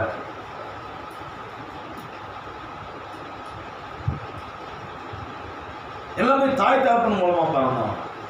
ஆனா நான் வார்த்தையின்படி வந்த கண்ணீர் பிறப்பியா, முதல்ல புரிஞ்சியா, எஸ்ஐயாவை எடுத்து வாசியா சொல்ற. முதல்ல என்ன பாரு, என்ன புரிஞ்சுக்க நீ, அதன் பிறகு நீ என்ன விசுவாசி ஏற்றுக்கொள், அதுக்குள்ள நீ என்ன புறக்கணிச்சது சொல்ற. கல்வாரிக்கு நாம் செல்லும் போது அந்த இடத்துல 2 திருடர்கள் இருந்தாங்க. வலது பக்கத்துல ஒருத்தன், இடது பக்கத்துல ஒருத்தன். அதுல ஒருத்தன் என்ன செய்யறான், இந்த இடது பக்கத்துல இருக்கிறவன் என்ன செய்யறான்னா இயேசு கிண்டல் பண்ணலாம். நீ மெசியாவனா, கீழே உன்னையே ரசிச்சுக்கோ, எங்களையே ரசி, கிண்டல் பண்றான், கேலித்தான்,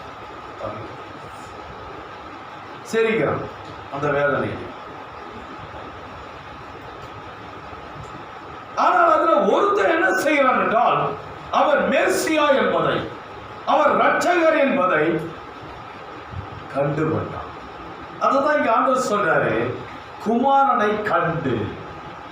அந்த திருடன்ல ஒருத்தன் வலது பக்கத்துல இருந்த திருடன் அவன் கண்டு கொண்டான், இவர் தான் மேசியா.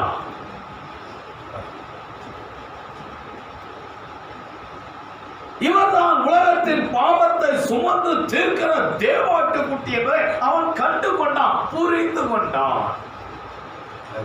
கண்டு கொள்ள, புரிந்து கொள்ள. இன்னைக்கு நமக்கு வந்து இந்த புரிந்து கொள்ளுதல் இருக்கும்.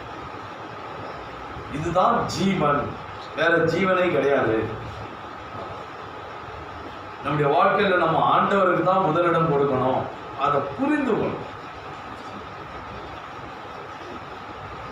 வேதத்துக்கு தான் நம்ம முதலிடம் கொடுக்கணும், ஜபத்துக்கு தான் முதலிடம் கொடுக்கணும், ஆராதனைக்கு தான் முதலிடம் கொடுக்கணும், ஆண்டவருடைய ராஜ்யத்துக்கு தான் முதலிடம் கொடுக்கணும், ஊழியத்துக்கு தான் முதலிடம் கொடுக்கணும். இந்த ஒரு புரிந்து கொள்ளுதல் நமக்கு தேவை.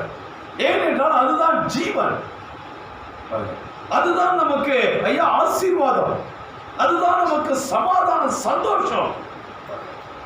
இதை நம்ம என்ன செய்யணும், புரிந்து கொள்ளணும். முதல்ல இந்த புரிந்து கொள்ளுதல் இல்லாதபடினால்தான் இன்னைக்கு ஜனங்கள் என்ன செய்யறாங்கன்னா அவரை புறக்கணிக்கிறார்கள். அன்றைக்கு ஜனங்களுக்கு அந்த புரிந்து கொள்ளுதல் இல்லாததுனால அன்றைக்கு அவர்கள் என்ன செய்தாங்க, அவரை சிலுவையில் அறைந்தார்கள். அந்த இடது பக்கம் இருந்த திருடனுக்கு அந்த புரிந்து கொள்ளுதல் இல்லாதபடியினால அவனால என்ன செய்ய முடியல, அவரை ஏற்றுக்கொள்ள முடியல, அவனால் ரட்சிப்பை பெற்றுக்கொள்ள முடியல, கேலி செய்றான், கிண்டல் பண்றான். ஆனால் அந்த வலது பக்கத்தில் இருந்த திருடனுக்கு அந்த ஒரு புரிந்து கொள்ளுதல் இருந்தது. ஆகவே அவன் பார்க்கும்போது என்ன செய்தான் என்றால் இவர்தான் மேசியா என்பதை கண்டு கொண்டான். அதன் பிறகு அவன் என்ன செய்தான் என்றால் விசுவாசித்தான். கண்டுகொண்டது மட்டும் அல்ல, விசுவாசித்தான். உண்மையாகவே நாம் புரிந்து கொள்வோம் என்றால் விசுவாசம்.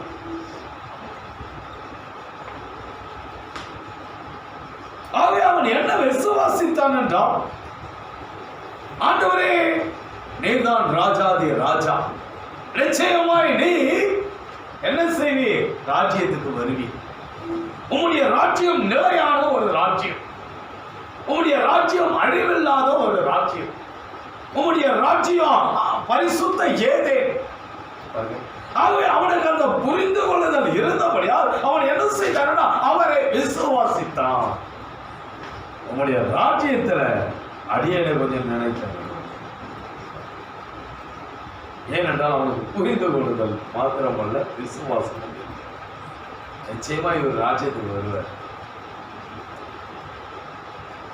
அப்போ அவர் எனக்கு கொஞ்சம் நினைவு கொடுத்தார்னா என்னுடைய வாழ்க்கை மகிமையான ஒரு வாழ்க்கையா இருக்குமே. அவன் அது விசுவாசம். ஆகவே அவன் என்ன செய்தான் என்றால் அங்கே ஆண்டவரிடத்திலே அதை கேட்கிறான்.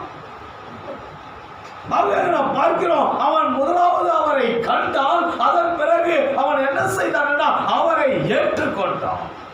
அதுதான் ஆண்டவராய் இயேசு கிறிஸ்து அந்த ஜனங்களுக்கு சொல்கிறார், குமாரனை கண்டு அவரிடத்தில் விசுவாசமாய் இருக்கிறவன் எவனோ அவன் நித்திய ஜீவனை அடைவதோ நான் அவனை கடைசி நாளில் எழுப்புவதோ என்னை அனுப்பினவருடைய சித்தமாய் இருக்கிறது என்றார். அதுதான் அவருடைய சித்தம். இன்னைக்கு பிதாவின் சித்தம் என்னவென்றால் நாம் அவரை புரிந்து கொள்ள வேண்டும், செய்தியை புரிந்து கொள்ள வேண்டும், இயேசு கிறிஸ்துவை புரிந்து கொள்ள வேண்டும், அவர் என்ன விரும்புகிறார் என்பதை புரிந்து கொள்ள வேண்டும். அதன் பிறகு அதை விசுவாசிக்க வேண்டும். விசுவாசிப்பது என்றால் அதன்படி நடப்பது, அதன்படி நாம் நடக்க வேண்டும். அப்படி நடந்தால் நமக்கு என்ன வந்து நித்திய அப்போ கதற வேண்டியது இல்லை, அங்கலாய்க்க வேண்டியது இல்லை. அவரை புரிந்து கொண்டா, அவரை விசுவாசித்தா நித்திய ஜீவன் நதியை போல ஓடும், பெருக்கெடுத்து ஓடும், பாலும் தேனும் ஓடும். இப்ப திருடன் என்னுடைய ராஜ்யத்துக்கு செல்கிறான். அவரை கண்டு விசுவாசித்ததால் என்னுடைய ராஜ்யம். அவர் நேற்றும் இன்றும் என்றும் மாறாதவர். அதே அடிப்படையில் தான் நம்முடைய வாழ்க்கையிலும் கிரியை செய்யும். இன்னைக்கு அருமையான தேவ பிள்ளைகள், இந்த சத்தத்தை கேட்கிற அருமையான சகோதரி சகோதரியே, அந்த திருடனை போல அந்த அடிப்படையில் நாம் தேவனை புரிந்து கொண்டு அவரை விசுவாசிப்போம் என்றால் ஐயா நமக்கும் ஜீவன், நாம் பரதேசி என ஒரு ஆச்சரியமான ஒரு காரியம். நித்திய ஜீவனை பெற்று 23ஆம் அதிகாரம் 42, 43. இயேசுவை நோக்கி, ஆண்டவரே, நீர் உம்முடைய ராஜ்யத்தில் வரும்போது அடியேனை நினைத்தருளும் என்றான். இயேசு அவனை நோக்கி, இன்றைக்கு நீ என்னுடனே கூட பரதேசில் இருப்பாய் என்று மெய்யாகவே உனக்கு சொல்கிறேன் என்றார்.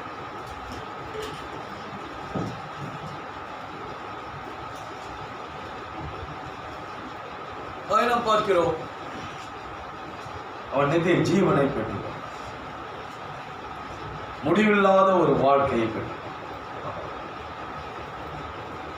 அதே காரியம் தான் நம்முடைய ஜீவியத்திலும் நடக்கிறது. இன்னைக்கு நம்முடைய வாழ்க்கையில அதுதான் நடக்குது.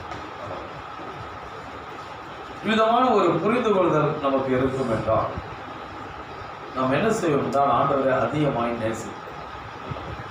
நமக்கு ஆண்டவர் மேல ஒரு புரிந்து கொள்ளுதல் இருக்கும் என்றால் நம்ம ஆண்டவரை அதிகமாக நேசிக்கும். ஒரு கணவனுக்கு ஒரு மனைவியின் மேல ஒரு புரிந்து கொள்ளுதல் இருக்கும் என்றால் அவன் என்ன செய்வான்? மனைவி அதிகமாக நேசிக்கும். என் மனைவி எவ்வளோ கஷ்டப்படுறான், காலையில எழும்புறான், காலையில ஜோம் பண்றான், காலையில வீட்டு வேலையெல்லாம் பார்க்குறான், எவ்வளோ கஷ்டம், எவ்வளோ பிரயாசம், எவ்வளோ காரியங்கள் இருக்கு, அதனால என் மனைவி எவ்வளோ உழைக்கிறான், எவ்வளோ ஓடுறான். அது ஒரு கணவனுக்கு அந்த மனைவியின் மேல ஒரு நல்ல ஒரு புரிந்து கொள்ளுதல் இருக்கும் என்றால் அங்கே இயற்கைக்கு மேம்பட்ட ஒரு அன்பு வந்துடும். அதே போல ஒரு மனைவிக்கு கணவன் மேல ஒரு புரிந்து கொள்ளுதல் இருக்கும் என்றால் அங்கே கணவனை குறித்து எவ்வளவு பிரயாசப்படுறாரு, எவ்வளவு கஷ்டப்படுறாரு, எவ்வளவு அங்க ஐயாங்க உழைக்கிறாரு, எப்படியா எனக்காக இதெல்லாம் செய்யறாரு, குடும்பத்துக்காக இதை செய்யறாரு, பிள்ளைகளுக்கு இதை செய்யறாரு, மனைவிக்கு இதை செய்யறாரு. ஆக அந்த ஒரு புரிந்து கொள்ளுதல் இருக்கும் என்றால் அங்க என்ன வந்துடும்னா ஒரு இயற்கைக்கு மேம்பட்ட ஒரு அன்பு வந்து. ஆனால் அந்த புரிந்து கொள்ளுதல் இல்லாத பட்சத்தில் அவங்களால ஐயாங்க அன்பு கூற முடியாது. ஆகையாக குடும்பத்தில் பிரச்சனைகள், போராட்டங்கள் எதற்காக புரிந்து கொள் அண்டர்ஸ்டாண்டிங் இல்லை. அதுதான் காரணம். வாக்குவாதங்களுக்கு காரணம் சரியான ஒரு புரிந்து கொள்ளுதல் இல்லை. அங்கு பிள்ளைகளுக்கு சரியான ஒரு புரிந்து கொள்ளுதல் இருக்க வேண்டாம். அவங்க என்னுடைய தாய் தகப்பன் எப்படியா எனக்காக பிரயாசப்படுறாங்க, எப்படியா எனக்காக அவங்க தன்னுடைய நேரத்தை செலவழிக்கிறாங்க, பணத்தை செலவழிக்கிறாங்க, எப்படியா என்ன அவங்க போஷிக்கிறாங்க, எப்படியா என்ன உடுத்துவிக்கிறாங்க, எப்படியா எனக்கு உணவளிக்கிறாங்க, எப்படியா என்ன வளர்க்கிறாங்க, அந்த காரியத்தை புரிந்து கொள்ளுவாங்கன்னா அவங்க என்ன செய்வாங்க? தாய் தகப்பனை நேசிக்கிறாங்க. உண்மையான ஒரு அன்பு. ஆனால் அந்த புரிந்து கொள்ளுதல் இல்லாத பட்சத்துல அவங்க உண்மையா அன்பு கூற முடியாது. ஒரு கடமைக்காக ஒரு குடும்பத்தில் இருப்பாங்கன்னா அவங்க உண்மையாகவே அன்பு கூற முடியாது. அதுதான் அருமையான சோதனை. நாம் ஒரு கடமைக்காக ஐயாங்க தேவனுடைய ஆலயத்துக்கு வருவோம் என்றால் நமக்கு அந்த புரிந்து கொள்ளுதல் இருக்காது. அப்ப தேவனை நேசிக்க முடியாது. ஆமா, நம்ம கடமைக்காக எதையும் செய்வோம் என்றால் தேவனை நேசிக்க முடியாது. ஆமா, ஆனா நாம் புரிந்து கொண்டு தேவன் எனக்காக ஜீவனை, ஆகவே இந்த உலகம் நிலையான உலகம் அல்ல ஐயா. இது ஒரு நாளில் அழிந்து போய்விடும், இது வெந்து உருகிவிடும். ஆகவே இந்த பூமியில் இருக்கிற ஜனங்கள், உலகத்துக்குரியவர் எல்லாமே ஒரு நாள் வெந்து உருகி போவார்கள் பாருங்க.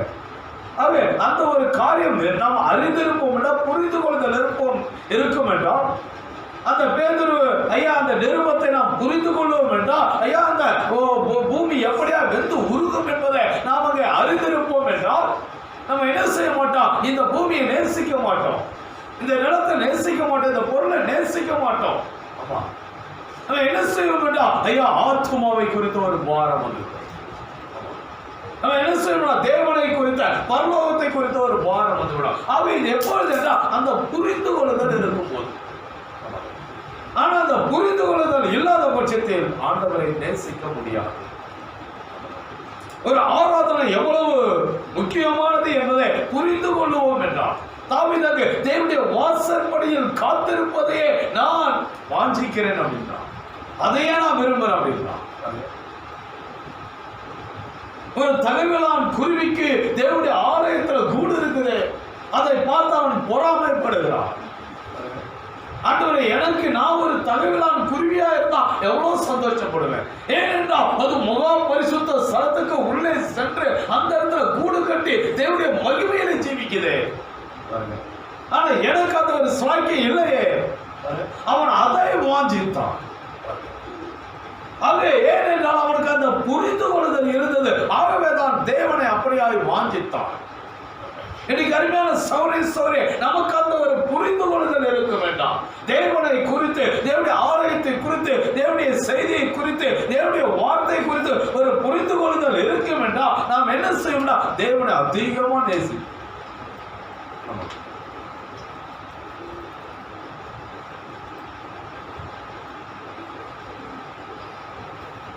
நாம் பார்க்கிறோம், இதான் அவருடைய சித்தம். அல்ல, அவரை நேசிக்கணும், அவரை புரிந்து கொள்ளணும், அதுதான் அவருடைய விருப்பம். அவரை விசுவாசிக்கணும், அவரை நம்பணும், அதுதான் தேவன் விரும்புறாரு. அதுதான் ஆண்டவர் சொல்ற அந்த ஜனங்கிட்ட வந்து சொல்ற, பையனை கொஞ்சம் புரிஞ்சுங்களா, நான் யாருன்னு புரிய உங்களுக்கு ஜீவன் கொடுக்க வந்திருக்கிறேன் சொல்ற, என்னை நேசிக்கடா, என்கிட்ட அன்பாருங்கடா. என் மேலே கள்ள தூக்கி அடிக்கிறீங்க. ஆண்டவர் அதான் சொல்றாரு அந்த ஜனங்களை, அப்ப ஏன்டா என்ன இந்த மாதிரி சித்திரவாதம் பண்றீங்க, ஏன்டா என்னை குறித்து இவ்வளவு கேவலமா தூஷிக்கிறீங்க, ஏன்டா என்னை குறித்து இப்படி எல்லாம் பேசுறேன், நான் உங்களுக்கு ஜீவனை கொடுக்க வந்திருக்கிறேன். ஆண்டவர் அதான் சொல்றாரு. ஆகவே என்னை புரிந்து கொண்டு என்னை விசுவாசி, என்னை நேசி, அப்போ உங்களுக்கு ஜீவன். அதுதான் இந்த கடைசி காலத்திலையும். அதே அங்கே கிறிஸ்து என்ன செய்தாருடா, இந்த கடைசி காலத்துல மனுஷ குமாரனா வார்த்தை வழியில வந்திருக்கிற எதற்காக வேண்டாம், நமக்கு ஜீவனை கொடுக்க, நித்திய ஜீவனை கொடுக்க. புரிஞ்சுங்கப்பா சொல்ற.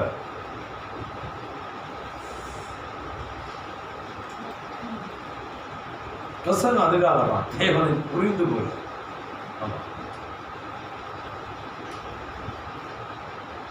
அவர் யாரு, அவருடைய திட்டம் என்ன, நம்மை குறித்து அவருடைய திட்டம் என்ன, நம்முடைய ஸ்தானம் என்ன, இதை நம்ம எவ்வளவு அதிகமா புரிந்து கொள்றோமோ அந்த அளவுக்கு நமக்கு ஆசீர்வாதம்.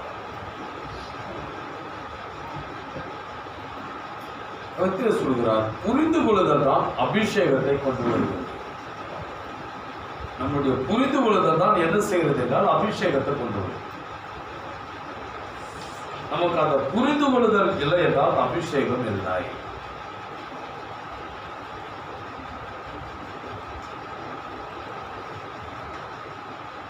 நம்ம ஒரு காரியத்தை தெளிவா புரிந்து கொள்வோம் என்றால் நம்ம சரியா போகலாம்.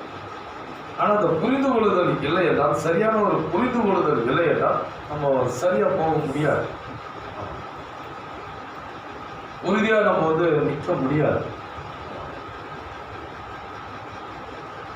பேதுருவை நாம் எடுத்துக்கொள்ளும் போது அவன் பார்த்தீங்கன்னா ஒரு விசேஷித்த ஒரு சீஷனா சொல்லப்பட்டான். வரலாறும் அவனை குறித்து அப்படிதான் சொல்லுது, வேதமும் அவனை குறித்து அப்படிதான் சொல்லுது. ஆண்டவரும் அவனுக்கு திறவுகோலை கொடுக்கிறார். அதை நான் பார்க்கிறோம். ஏன் எப்படி என்றால் அவனுக்கு திறவுகோலை பெற்றுக்கொள், பரலோகத்துக்குரிய திறவுகோலை ஆண்டவர் அவன்கிட்ட கொடுக்கிறார். நான் உன்கிட்ட அந்த திறவுகோலை கொடுக்குறேன், உன்னை நான் ஆசீர்வதிக்கிறேன். அது நான் பார்க்கிறோம். எப்படி அவனுக்கு அந்த திறவுகோல் கொடுக்கப்படுது, எப்படி அவன் ஒரு விசேஷித்த ஒரு சீஷனா மாறும். இதற்கு காரணம் என்னவென்றால் அவனுடைய புரிந்து கொள்ளுதல். அந்த பேதனுடைய புரிந்து கொள்ளுதல் என்ன செய்தது என்றால் அவனை ஆசீர்வதித்தது. 16ஆம் அதிகாரம் 13-19 வரைக்கும். பின்பு இயேசு பிலிப்பு செசரியாவின் திசைகளில் வந்தபோது தம்முடைய சீஷரை நோக்கி, மனுஷகுமாரனாகிய என்னை ஜனங்கள் யார் என்று சொல்கிறார்கள் என்று கேட்டார்.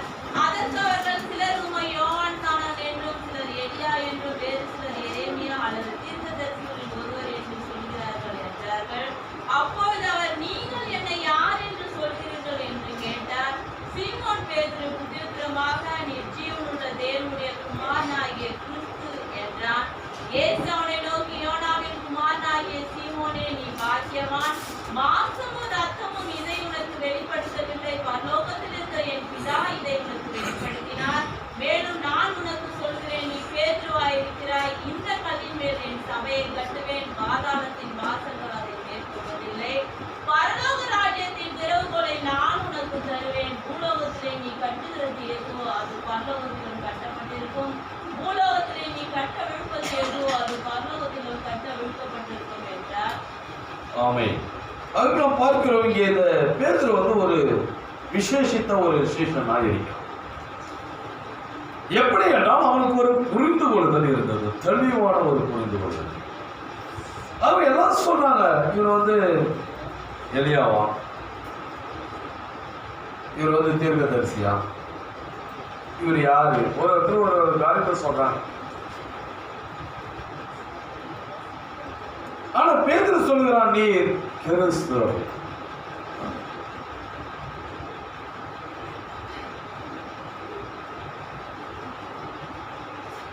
தெளிவான ஒரு காரியத்தை அவன் அறிந்திருந்தான், இவர் கிறிஸ்து.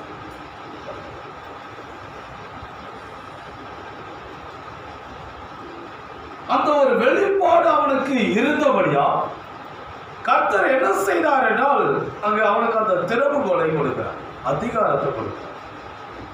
நீ மறுபடியும் ஏதேனுக்கு போயிட்டான், நீ எதை கட்டியோ அது கட்டணும், நீ எதை கட்ட வைக்கிற அது ஆகணும். உனக்கு சகல அதிகாரத்தையும் கொடுக்க. ஏன்னா நீ ஏதேன்ல இருந்து வந்த, மறுபடியும் உனக்கு நான் ஏதேனை கொடுக்கிறேன், பரிசுத்த ஏதேனை.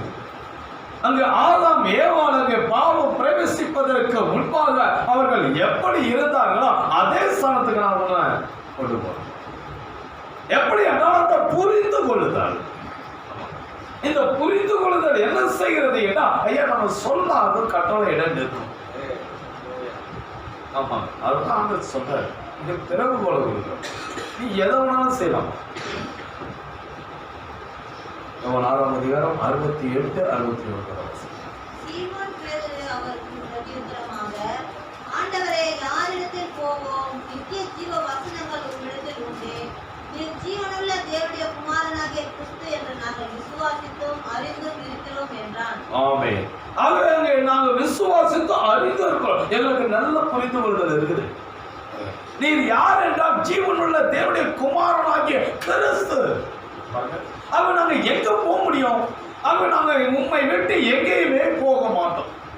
நாங்க உண்மை கூட தான் இருப்போம். அவனுக்கு சரியான ஒரு புரிந்து கொள்ளுதல் மனநிலை இருந்தது. ஆகவே அதை பார்க்கிறோம். ஆகவே தான் அவன் ஒரு விசேஷத்த ஒரு சீஷனாய் மாறுகிறான், மேலான ஒரு சீஷனாய் மாறுகிறான். இன்னைக்கு அருமையான சகோதரி, நாம் ஒரு மேலான ஒரு விசுவாசியாய் மாற வேண்டும் என்றால், நாம் கிறிஸ்துவின் மனவாட்டியாய் மாற வேண்டும் என்றால், இயேசு யார் என்பதை அறிந்து கொள்ள வேண்டும். அவருடைய விருப்பம் என்ன என்பதை நாம் புரிந்து கொள்ள வேண்டும். அவர் நம்மிடத்தில் எதை எதிர்பார்க்கிறார் என்பதை நாம் உணர வேண்டும். ஆண்டவர் மட்டும் என்ன எதிர்பார்க்கிறார், எதற்காக என்ன ஆண்டவர் அழைச்சாரு, எதுக்காக ஆண்டவர் எனக்கு ஒரு இந்த விசுவாசி என்ற ஒரு ஸ்தானத்தை கொடுத்திருக்கிறாரு, எதுக்காக இந்த செய்தி ஆண்டவர் எனக்கு வெளிப்படுத்தி கொடுத்திருக்கிறாரு. இன்னைக்கு உலகம் இதை பார்க்க முடியலையே, மாம்சம் ரத்தமோ ஐயா இதை அறிந்து கொள்ள முடியலையே. பரிசுத்த ஆவியானவர் இதை நமக்கு வெளிப்படுத்தி இருக்கிறாரு. ஆக இன்னைக்கு அருமையான சகோதரி, மாம்ச கண்களால் ஜனங்கள் கண்டால் இது அவங்களுக்கு புரியல. ஆக இன்னைக்கு தேவனாய் கர்த்தர் எதற்காக இந்த செய்தி நமக்கு கொடுத்திருக்கிறார்? இந்த ஒரு புரிந்து கொள்ளுதல் நமக்கு அவசியம். ஏனென்றால் நம்ம ஒரு விசேஷித்த ஒரு மனவாட்டியாய் மாற்ற கடைசி கால மனவாட்டி ஒரு நாளும் விழுந்து போவது இல்லை. ஆமா,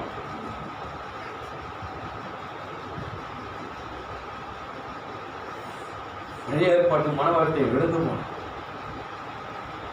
ஆனா இந்த கடைசி கால மனவாட்டி ஒரு நாளும் விழுந்து போவது. ஏனென்றால் இவன் விசேஷித்த மனவாட்டி. அவன் இந்த மனவாட்டிக்கு விசேஷித்த அதிகாரம் கொடுக்கப்படுகிறது. நீ பூமியிலே கட்டுவது எதுவோ அது பரலோகத்தில் கட்டப்பட்டு இருக்கும். நீ சொல்ல ஆகும் கட்டளையோட நிற்கும். ஆகவே தேவனாய் கர்த்தர் நமக்கு விசேஷித்த ஒரு அபிஷேகத்தை கொடுக்கிறார், விசேஷித்த ஒரு ஆவியை கொடுக்கிறார். இதை நாம் புரிந்து கொள்ள வேண்டும். நாம் யார் என்பதை முதலாவது புரிந்து கொள்ள. அப்படி புரிந்து கொண்டால் நாம் விசேஷித்தவர்களாக மாறிவிடலாம்.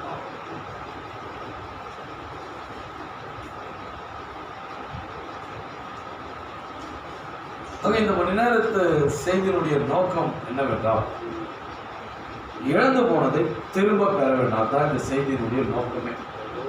செய்தியினுடைய சாராம்சமே என்ன அப்படின்னா, இழந்து போனது திரும்ப பெறுகிறது தான். ஏதேனிலிருந்து வந்தோம், மறுபடியும் ஏதேனுக்கு கொண்டு செல்லும். இதுதான் இந்த செய்தியினுடைய சாராம்சமே. ஆனா நீ மனுஷன் அதை விட்டுட்டான். தாதிக்காக சண்டை போட்டாரு. தாலி போடலாமா, மோதிரம் போடலாம், இல்லை எதுவுமே போடாம இருக்கலாம். இதுதான் இன்னைக்கு பெரிய சண்டையா இருக்கு மனுஷனுக்கு. நீ முதல்ல தேவனுடைய குமாரன் குமாரத்தையே மாறினியா? அந்த ஒரு காரியமே இல்லை. என்ன பண்றது? நீ ஜனங்களுக்கு விருப்பம் தான் போட்டு விளையாட்டி உங்களுடைய அவ்வளோதான்.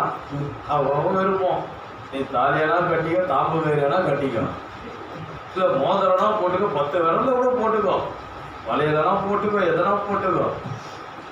அந்தந்த நாட்டினுடைய கல்ச்சர் இது. பர்மா போனேன்னா அதெல்லாம் வந்து இவ்வளோ தூரம் போட்டு இருக்காங்க அந்த ஒரு வலையில. என்ன இருந்தீங்க வந்து தேவனுடைய குமாரனா மாறினியா? குமாரனா மாறினா ஐயா எதையுமே நீ பொருட்படுத்தவே மாட்டேன். ஆமா, எனக்கு தேவனுடைய வார்த்தை போதுமா, வார்த்தையால் நான் என்ன அலங்கரிக்கணும், அந்த ஒரு மைண்ட் வந்துடும். நீங்க அதை விட்டு ஜனங்களை நானும் தேவையில்லாத காரியத்துல சண்டை போட்டுக்கிறேன்.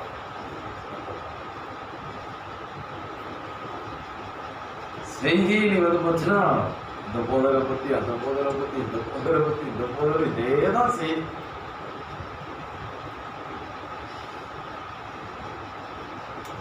அது மாதிரி சகுனி சகுனி இன்னைக்குன்னா எங்க இருந்து வந்தோமோ அங்க போயிடணும்ப்பா, அதுக்காக பிரயாசம் யாருனா போட்டோம். அதெல்லாம் இருக்கு நமக்கு. அவங்களும் தெரிஞ்சுதான் அவங்க பேசின்னு போறாங்க, அவ்வளவுதான் வந்து. ஏனென்றால் நியாயத்திற்கு போறவர் யாருன்னா ஆண்டவராக இயேசு கிறிஸ்து தான். எப்படின்னா அந்த வார்த்தையை வைத்து தான் அவர் நியாயம் தீர்ப்பாரு, செய்தியை வைத்து தான் அவர் நியாயம் தீர்க்க போறாரு. அவருக்கு செய்தி வந்து நீ உத்தமமா பின்பற்றி அதில் வாழ்ந்து போனா நம்ம பரலோகத்துக்கு போயிடலாம். இன்னைக்கு ஜனங்களுக்கு புரியல. இந்த மேக ஸ்தம்பத்தினுடைய சாராம்சம், அக்னி ஸ்தம்பத்தினுடைய சாராம்சம், முத்திரைகளுடைய சாராம்சம் எல்லாமே என்னவென்றால் ஐயா திரும்ப பெறுதல்.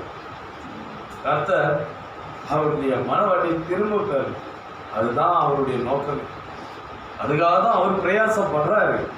இன்னைக்கு பிசாசு என்ன செய்யறான்னா ஐயா அவருடைய மனவாட்டி, கிறிஸ்து மனவாட்டி, அவருடைய குமாரத்தை பாதாளத்தை கொண்டு போக முயற்சி பண்றான். ஆனா ஆண்டவர் என்ன செய்யறாருன்னா பரிசுத்தாவியார் என்ன செய்யறாருன்னா அந்த பிசாசினுடைய அந்த சிங்கத்தினுடைய வாயிலிருந்து மீட்டு எடுக்கிறாரு. ஆமா, தாவீது செய்தது போல செய்யறாரு. இப்போ யுத்தம் பண்றாரு அவரு. ஆமா, சிங்கத்தை வீழ்த்துறாரு, கரடியை வீழ்த்துறாரு. இப்ப ஆண்டவர் அதான் செஞ்சுட்டு இருக்கிறாரு. அதுதான் பிரசன்னம். நம்ம என்ன செய்யணும்னா ஒரு போதை என்ன செய்யணும், ஐயா நீ உலகத்திலிருந்து வெளியே வா, பாவத்திலிருந்து வெளியே வா, ஐயாங்க மாம்சீக எண்ணத்திலிருந்து வெளியே வா, நீ கொஞ்சம் வா, வார்த்தையின்படி வாழு. அதுதான் இன்னைக்கு நமக்கு தேவை. அது நான் பார்க்கிறோம், இழந்து போன ஆத்துமாக்களை மறுபடியும் அவருடைய பிள்ளைகளாக மாற்றுவதற்காக அவர் நம் மத்தியிலே இப்பொழுது ஜீவித்துக் கொண்டிருக்கிறார். அதுதான் பரிசுத்தாவியை இப்ப நம்ம மத்தியில ஏன் இருக்கிறார்னா ஐயா நம்ம மறுரூபத்துக்கு கொண்டு செல்லும்.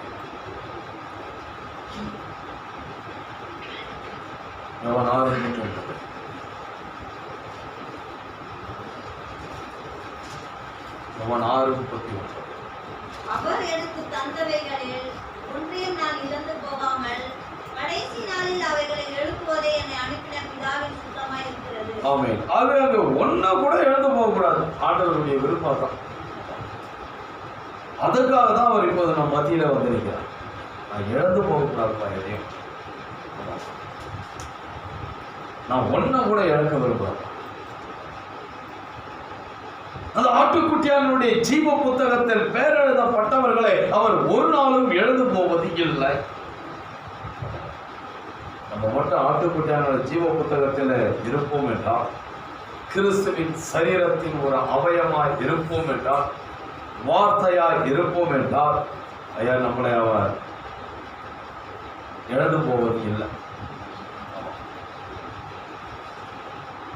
நிச்சயமாகவே அவர் நம்மை அக்கறைக்கு கொண்டு செல்வார். நாம் பரிசுத்த ஏதேனில் ஜீவிப்போம். மறுபடியும் இந்த பூமி ஒரு பரிசுத்த ஏதேனாக மாறும். அதில் நாம் ஜீவிப்போம். ஆமா,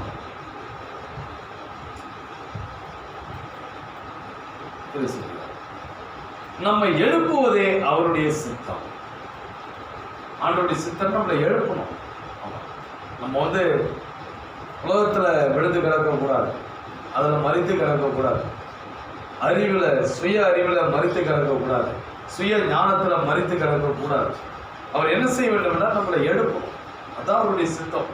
ஆமாம், நம்மளை என்ன செய்ய வேண்டும் என்றால் அவர் மறுரூபப்படுத்த வேண்டும். நம்மளை ஆசீர்வதிக்க வேண்டும், நம்மை பரிசுத்தப்படுத்த வேண்டும், நம்மை உயர்த்த வேண்டும், நம்மை மகிமைப்படுத்த வேண்டும். அதுதான் அவருடைய சித்தம். ஆமா, இன்னைக்கு அருமையான சகோதரி தேவனுடைய வார்த்தையை கேட்டு நாம் அந்த வார்த்தைக்கு கீழ்ப்படிந்து அதன்படி நடப்போம் என்றால் நிச்சயமாகவே கர்த்தர் நம்மை மகிமைப்படுத்துவார்.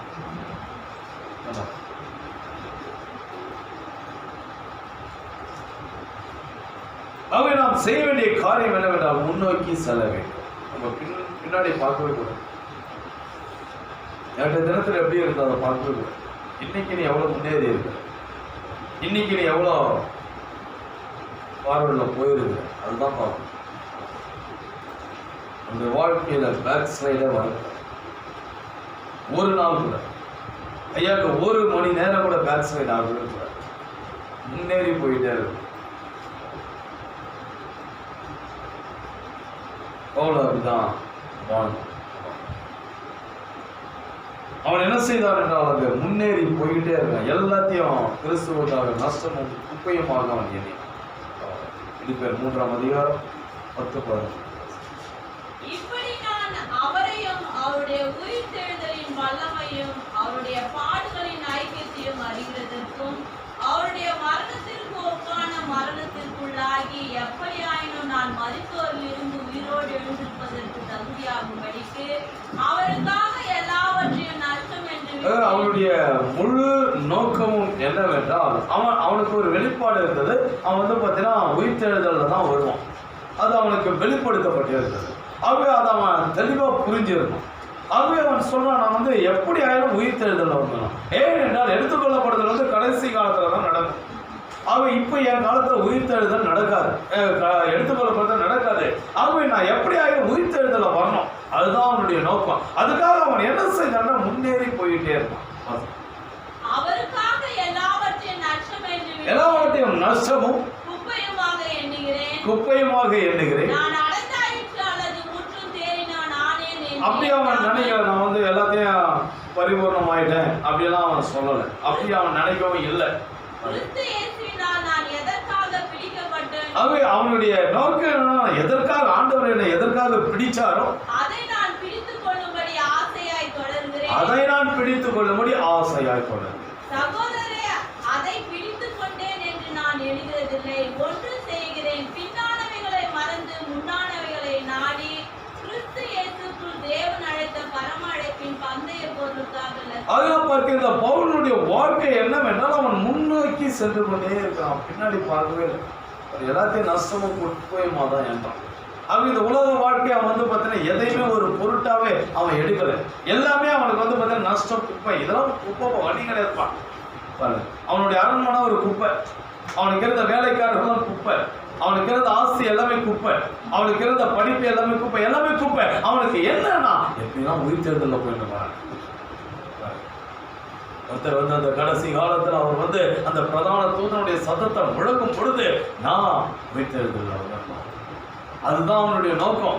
அதுக்காக தான் அவன் பிரயாசப்பட்டான். அதுக்காக தான் பாருங்க 2000 வருஷத்துக்கு முன்பாகவே அவன் என்ன செய்யறான்னா, ஐயா ஆண்டவருக்காக வச்சு இன்னும் காத்து அந்த 6ஆம் பரிமாணம் எப்படி ஆகிரும் அந்த உயிர்த்தெழுதல்ல வந்தப்பா. அருமையான சகோதரி, இன்னைக்கு நம்முடைய வாழ்க்கையும் அப்படிதான் இருக்கு. முன்னோக்கி போகும். இன்னைக்கு அருமையான சகோதரி, இது ஒரு பொருளாத ஒரு உலகம். ஆமா, இன்னைக்கு வந்து பார்த்தீங்கன்னா உலகமே பொருளாதார வீழ்ச்சியில் இருக்குது. பணத்துக்கு வந்து மதிப்பு கிடையாது. இன்னைக்கு பணம் என்பது ரொம்ப ஒரு சாதாரணமான ஒரு காரியமா ஆயிடுச்சு. இன்னைக்கு பணத்தை வந்து யாருமே மதிக்கிறது கிடையாது. ஆமா, பணத்துக்கு வந்து வேல்யூ கிடையாது இன்னைக்கு. உலகம் முழுவதும் இன்னைக்கு அதுதான் சூழ்நிலை பாருங்க. ஆகவே இப்படிப்பட்ட ஒரு காலத்துல நம்ம வாழ்ந்து கொண்டு இருக்கிறோம். அருமையான சகோதரி, நாம் எவ்வளவு தேவனை காணப்படுத்துகிறோம்.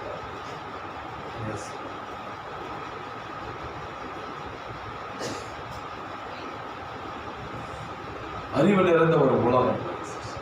இப்போ எப்படின்னா வந்து காலேஜில் இருந்து ஒரு கம்பெனிக்கு வேலைக்கு அனுப்பிச்சாங்க. ஏன்னா போனால் சம்பளம் கம்மியாக இருக்குது. நான் இன்ஜினியரிங் படிச்சுட்டு மெக்கானிக்கல் இன்ஜினியரிங் படித்து இந்த இடத்துல போய்ட்டு இவ்வளோ கம்மியான சம்பளத்துக்கு வேலை செய்யும். நான் ஐடி இதில் தான் போனேன். ஐயா நீ புரியுற ஜனங்களுக்கு ஆண்டவருடைய தீர்மான திட்டம் என்ன அப்படின்னாக்கா, அருமையான சகோதரி சகோதரி, உன்னுடைய நெற்றி வேர்வையை சிந்தி கையாக நீ சம்பாதிக்க உழைக்க சொல்ல. எப்போ நிறைய சம்பளம்லாம் வாங்காத, நிறைய சம்பளம் தேவையில்லை உனக்கு. ஆமா, 20,000 போதும் குடும்ப நடத்துறதுக்கு. நீ 20,000 சம்பளம் வாங்க, சம்பாதிய சிக்கனமாக குடும்பம் நடத்து. சுகபோகமாலாம் இருக்க மாட்டேன், வீணான ஆசைகள்லாம் வராது, வீணான எண்ணங்கள்லாம் வராது. ஆமாம், என்ன பண்ணுவது தெரியுமா? நெற்றி வேறையை சிந்தி வேலை செஞ்சுட்டு வந்து பாரு, வயிறு பிடிப்பை ஜெபம் பண்ணுவேன், சாப்பிடு, அப்புறம் வாயை பொழுதும் தூங்குவேன். நல்லா தூங்குவோம், உண்மையாதாங்க, செம்மையாக தூங்குவோம். நல்லா தூங்கினா என்ன ஆகும் தெரியுமா? உடம்பு ஆரோக்கியமாக இருக்கும், 100 வயசு வரைக்கும் இருக்கலாம். இனி இது புரியல ஜனங்களுக்கு. ஆண்டவர் அங்கே அங்கே பைபிளில் வச்சுட்டா இருப்பா எல்லாத்தையும். ஆமாம், நீ 50,000 60,000 சம்பளம் வாங்கிட்டு ஐயா உன்னை கசைக்கு புழிஞ்சு எடுத்து உன் மூளையை அப்படியே உடைஞ்சி எடுத்து உன்னை அப்படியே உன்னை ஒரு மிருகம் ஆக்கிடுமா? எரிஞ்சு விடுவேன், சும்மாவே டென்ஷன் ஆயிடுவேன், பிபி அதிகமாயிடும், சுகர் அதிகமாயிடும், ஹார்ட் அட்டாக் வந்துடும், கொழுப்பு அதிகமாக எல்லாம் வந்துடும். ஆனால் தான் எல்லா தீமைக்கும் வேறு. ஆமா, அதை விட போயிட்டு ஒரு மிருகம் மாதிரி ஒரு வேலை செய்யும். 20,000 25,000 போதும். இது ஒரு குடும்ப ஆசீர்வாதமா இருக்கும். கரெக்டாக செய்வேன், எல்லா காரியத்தையும் கரெக்டாக செஞ்சுட்டு வருவேன். ரொம்ப சிக்கனமாக இருப்பேன். இப்போ இவ்வளோதான், இதுக்கு இவ்வளோ அழகாக போகணும். இது இன்னைக்கு ஜனங்களுக்கு புரியல. இந்த பண ஆசையினால மனுஷன் என்ன செய்கிறான் அப்படின்னா, ஐயா தன்னையே அழித்து கொள்கிறான்.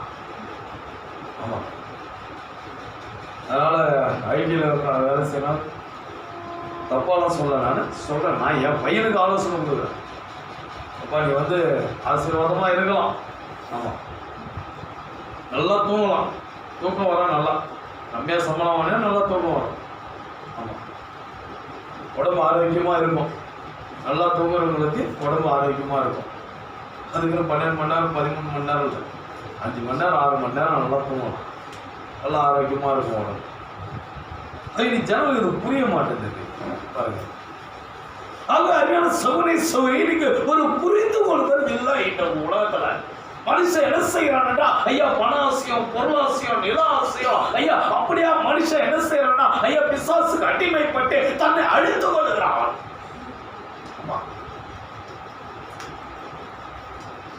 ஆனா இன்னைக்கு தேவன் நியமித்திருக்கிற வழியிலே நாம் பொறுமையாக முன்னேறி செல்லுவோம் என்றால் ஆசீர்வாதமாச்சு.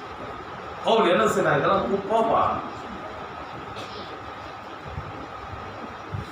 ஆண்டவர் கொடுக்கறது போதுமா, எனக்கு நித்தியாக கொடுக்குறாருப்பா, ஆடம் இருக்குதுப்பா, போகிற இடத்துல இடம் இருக்குதுப்பா, எங்கேயாச்சும் ஒரு இடத்துல படுத்துக்கிறோம், மலையாடி வாரத்துலையோ இல்லை கடல் வாரத்துல எங்கேயோ ஒரு இடத்துல போய் படுத்துக்கிறோம்ப்பா, நல்லா தூங்குறோம்ப்பா. அவனுடைய நோக்கமெல்லாம் என்னன்னா, உயிர்த்தெழுதல் வந்துடணும்ப்பா, நான் எப்படியாவது ஜீவ கிரீடத்தை பெற்றுக்கொள்ளணும்ப்பா, எப்படியாவது அக்கறைக்கு போயிடணும்ப்பா. சகோதரி இன்னைக்கு நம்முடைய நோக்கமும் அதுவாக தான் இருக்கும். அந்த எப்படியாவது நான் உயிர்த்தெழுதல் வந்தேன், எப்படியாவது நான் எடுத்துக்கொள்ளப்படுதல் வந்தேன், இதுதான் நம்முடைய நோக்கம்.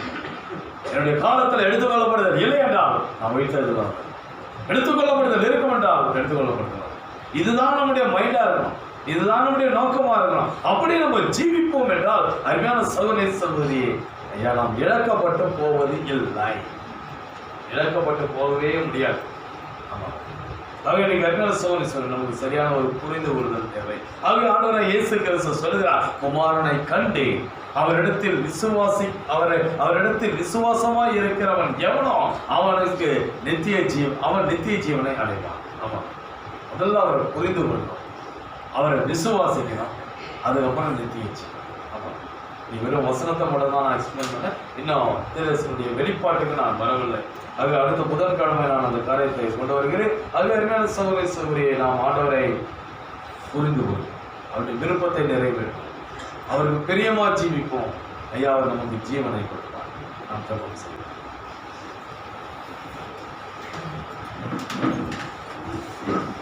சர்வத்திற்கும் மேலான எங்களை அன்பின் தகப்பனே, ஏதாவது ஆசீர்வதிக்கப்பட்ட அருமையான அந்த நாளுக்காக நாங்கள் உண்மை நன்றியோடு ஸ்தோத்தரிக்கிறோம். இந்த நாளிலும் தகப்பனே உம்முடைய இரக்கமும் உம்முடைய கிருபையும் உம்முடைய தயவும் எங்களை தாங்கி நடத்துவதற்காக உண்மை நாங்கள் நன்றியோடு ஸ்தோத்தரிக்கிறோம். ஆமாண்டவரே, கொள்ளாத ஒரு காலம் தகப்பனே கிருபையாயிரும் ஆண்டவரே, தகப்பனே இரக்கமாயிரும் ஆண்டவரே, தகப்பனே தயவாயிரும் ஆண்டவரே. ஆண்டவரே, நாங்கள் கர்த்தாவை வழி தப்பி செல்லாதபடி பாதுகாத்துக் கொள்ளும். ஆமாண்டவரே, மார்க்கம் தப்பி தெரிகிற அந்த நட்சத்திரங்களைப் போல நாங்கள் எல்லாம் ஆண்டவரே இந்த கர்த்தாவை நீ நியமித்திருக்கிற ஒழுங்கிலே நாங்கள் இயங்க உதவி செய்ய தகப்பனே. ஆமாண்டவர், அதுதான் எங்களுடைய விருப்பம், அதுதான் எங்களுடைய வாஞ்சை ஆண்டவரே. தகப்பனே, எப்படி ஆகிலும் அந்த எடுத்துக்கொள்ளப்படுதலிலே நாங்கள் பங்குள்ளவர்களாய் மாற வேண்டும். காலதாமதம் ஆகும் என்றால் உயிர்த்தெழுதலிலே பங்குள்ளவர்களாய் மாற வேண்டும். ஆமாண்டவரே, அப்போஸ்தலனாகிய பவுலுடைய நோக்கம் அதுதான். ஆமாண்டவரே, அதே சிந்தையை எங்களுக்கு கொடுத்திருப்பதற்காக நன்றியாக இதனால எங்களை நாங்கள் தாழ்த்துகிறோம். அந்த அருமையான பிள்ளைகள் என்னுடைய வார்த்தை கேட்ட பிள்ளைகள் ஆண்டவராகிய இயேசு கிறிஸ்து என்ன சொன்னாரோ அந்த வார்த்தைப்படி ஜீவிக்கணும். ஆமாண்டவர், என்னுடைய வார்த்தை அல்ல, ஆண்டவராகிய இயேசு கிறிஸ்துடைய வார்த்தை. அக்னி ஸ்தம்பத்தினால் மேக ஸ்தம்பத்தினால் உறுதிப்படுத்தப்பட்ட தீர்க்கதரிசியுடைய செய்தி. தகப்பனே, இந்த செய்தியை நாங்கள் பின்பற்ற எங்களுக்கு உதவி செய்யும் தகப்பனே. ஆமாண்டவர், எங்களை நீர் கர்த்தாவே மறுபடியும் அந்த பரிசுத்த ஏதேனுக்கு எங்களை அழைக்கிறீர்கள். நன்றி தகப்பனே. நாங்கள் கர்த்தாவே ஏதேனுக்குள்ளே நுழைந்திருக்கிறோம். நன்றி அப்பா. எங்களை விசேஷித்தவர்களாய் மாற்றி இருக்கிறீர். நன்றி அப்பா, நன்றி தகப்பனே. இந்த நாளிலும் ஆண்டவரே வந்திருக்கிற அருமையான பிள்ளைகள் ஏதேனிலே ஜீவிக்கட்டும் தகப்பனே. பரிசுத்த ஏதேனிலே ஜீவிக்கட்டும். இந்த சாத்தானின் ஏதேனில் அல்ல, இந்த சாத்தானின் ஏதேனிலே இருந்தாலும் இவருடைய ஜீவியம் பரிசுத்த ஏதேனில் இருக்கட்டும். சந்தோஷமாய் சமாதானமாய் ஆசீர்வாதமாய் ஆண்டவரும் பிரியமாய் ஜீவிக்கட்டும் தகப்பனே. ஒவ்வொருவரையும் பொறுப்பேற்றுக் கொள்ளும், ஒவ்வொருவரையும் வழி நடத்தும் தகப்பனே. ஒவ்வொருவருடைய தேவைகளையும் சந்தியும் ஆண்டவரே. தகப்பனே, இவர்களுக்கு நீரே வழியும் சத்தியமும் ஜீவனமாயிருந்து தாங்கி நடத்தும் ஆண்டவரே. ஆமாண்டவரே, சத்திரியங்களை மேற்கொள்ளாதபடி அருமையான இந்த பிள்ளைகளை உலகம் மேற்கொள்ளாமல், சத்துரு மேற்கொள்ளாமல், அந்தகார சக்திகள் மேற்கொள்ளாமல், உலகத்தினுடைய வியாதிகள் மேற்கொள்ளாமல் ஆண்டவரே இந்த பிள்ளைகளை நீர் பொறுப்பேற்று வழி நடத்துங்க, பாதுகாத்துக் கொள்ளுங்க தகப்பனே. இந்த பிள்ளைகளுக்கு நீரே வழியும் சத்தியமும் ஜீவனமாயிருந்து தாங்கி நடத்துங்க. இவர்கள் நடக்க வேண்டிய வழியை இவர்களுக்கு போதித்து தகப்பனே இவர்களை நடத்தும். இம்மட்டி நீர் நடத்தி கொண்டிருப்பதற்காக உமக்கு நாங்கள் நன்றி செலுத்துகிறோம் தகப்பனே. தொடர்ந்து நடத்துங்க தகப்பனே. ஆண்டவரே, இடத்துல குறைகள் குற்றங்கள் இருக்கும் என்றால் கிருபையாய் மன்னியும் தகப்பனே. ஆண்டவரே, இதோ இங்க இருக்கிற ஒவ்வொருவரையும் கர்த்தராகிய இயேசு கிறிஸ்துவின் வல்லமையுள்ள நாமத்தினால் நான் ஆசீர்வதிக்கிறேன். இந்த பிள்ளைகளுக்கு சமாதானத்தை தாரும், சந்தோஷத்தை தாரும். ஆண்டவரே, இவர்களை நீர் எந்த நிலையிலே வைத்திருக்கிறீரோ அந்த நிலையிலே இவர்கள் உங்களுடைய நாமத்தை மகிமைப்படுத்திட்டு தகப்பனே. ஆமாண்டவரே, அந்த நிலையிலே இவர்கள் உமக்கு பிரியமா ஜீவிக்கட்டு தகப்பனே. அப்படியா எடுத்து பயன்படுத்துகிற தகப்பனே. எங்களை நாங்கள் தாழ்த்துகிறோம் ஆண்டவரே. எங்களை முற்றிலுமாய் உங்களுடைய பாதத்திலே சமர்ப்பிக்கிறோம். பொறுப்பேற்று வழி நடக்கும். நாவுடைய கரத்திலே கொடுக்கிறேன். கர்த்தராகிய இயேசு கிறிஸ்துவின் பெயர் பெற்ற நாமத்தில் ஜெபிக்கிறேன். ஆமென். Praise the lord. நாம் ஒரு பாடலை பாடுவோம். நான் உன்னை விட்டு விலகுவதில்லை, நான் உன்னை என்று கைவிடுவது இல்லை என்ற ஒரு பாடலை நாம் பாடுவோம். அல்லேலூயா.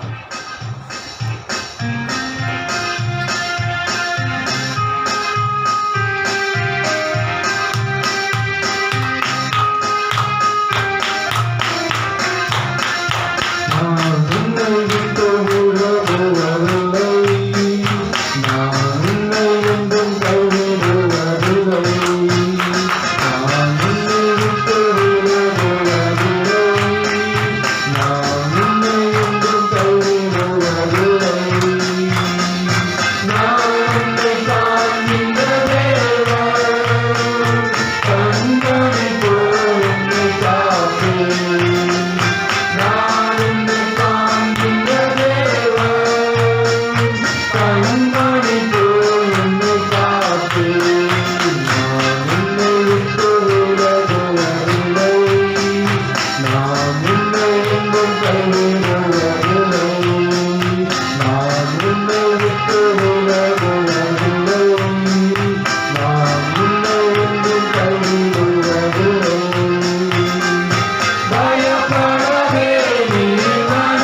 இயேசு கிறிஸ்துவின் இரக்கம், அவருடைய கிருபை, அவருடைய தயவும் நாம் அனைவரோடு கூட இருப்பதாக. நம்மை ஆசீர்வதிப்பாராக. நாம்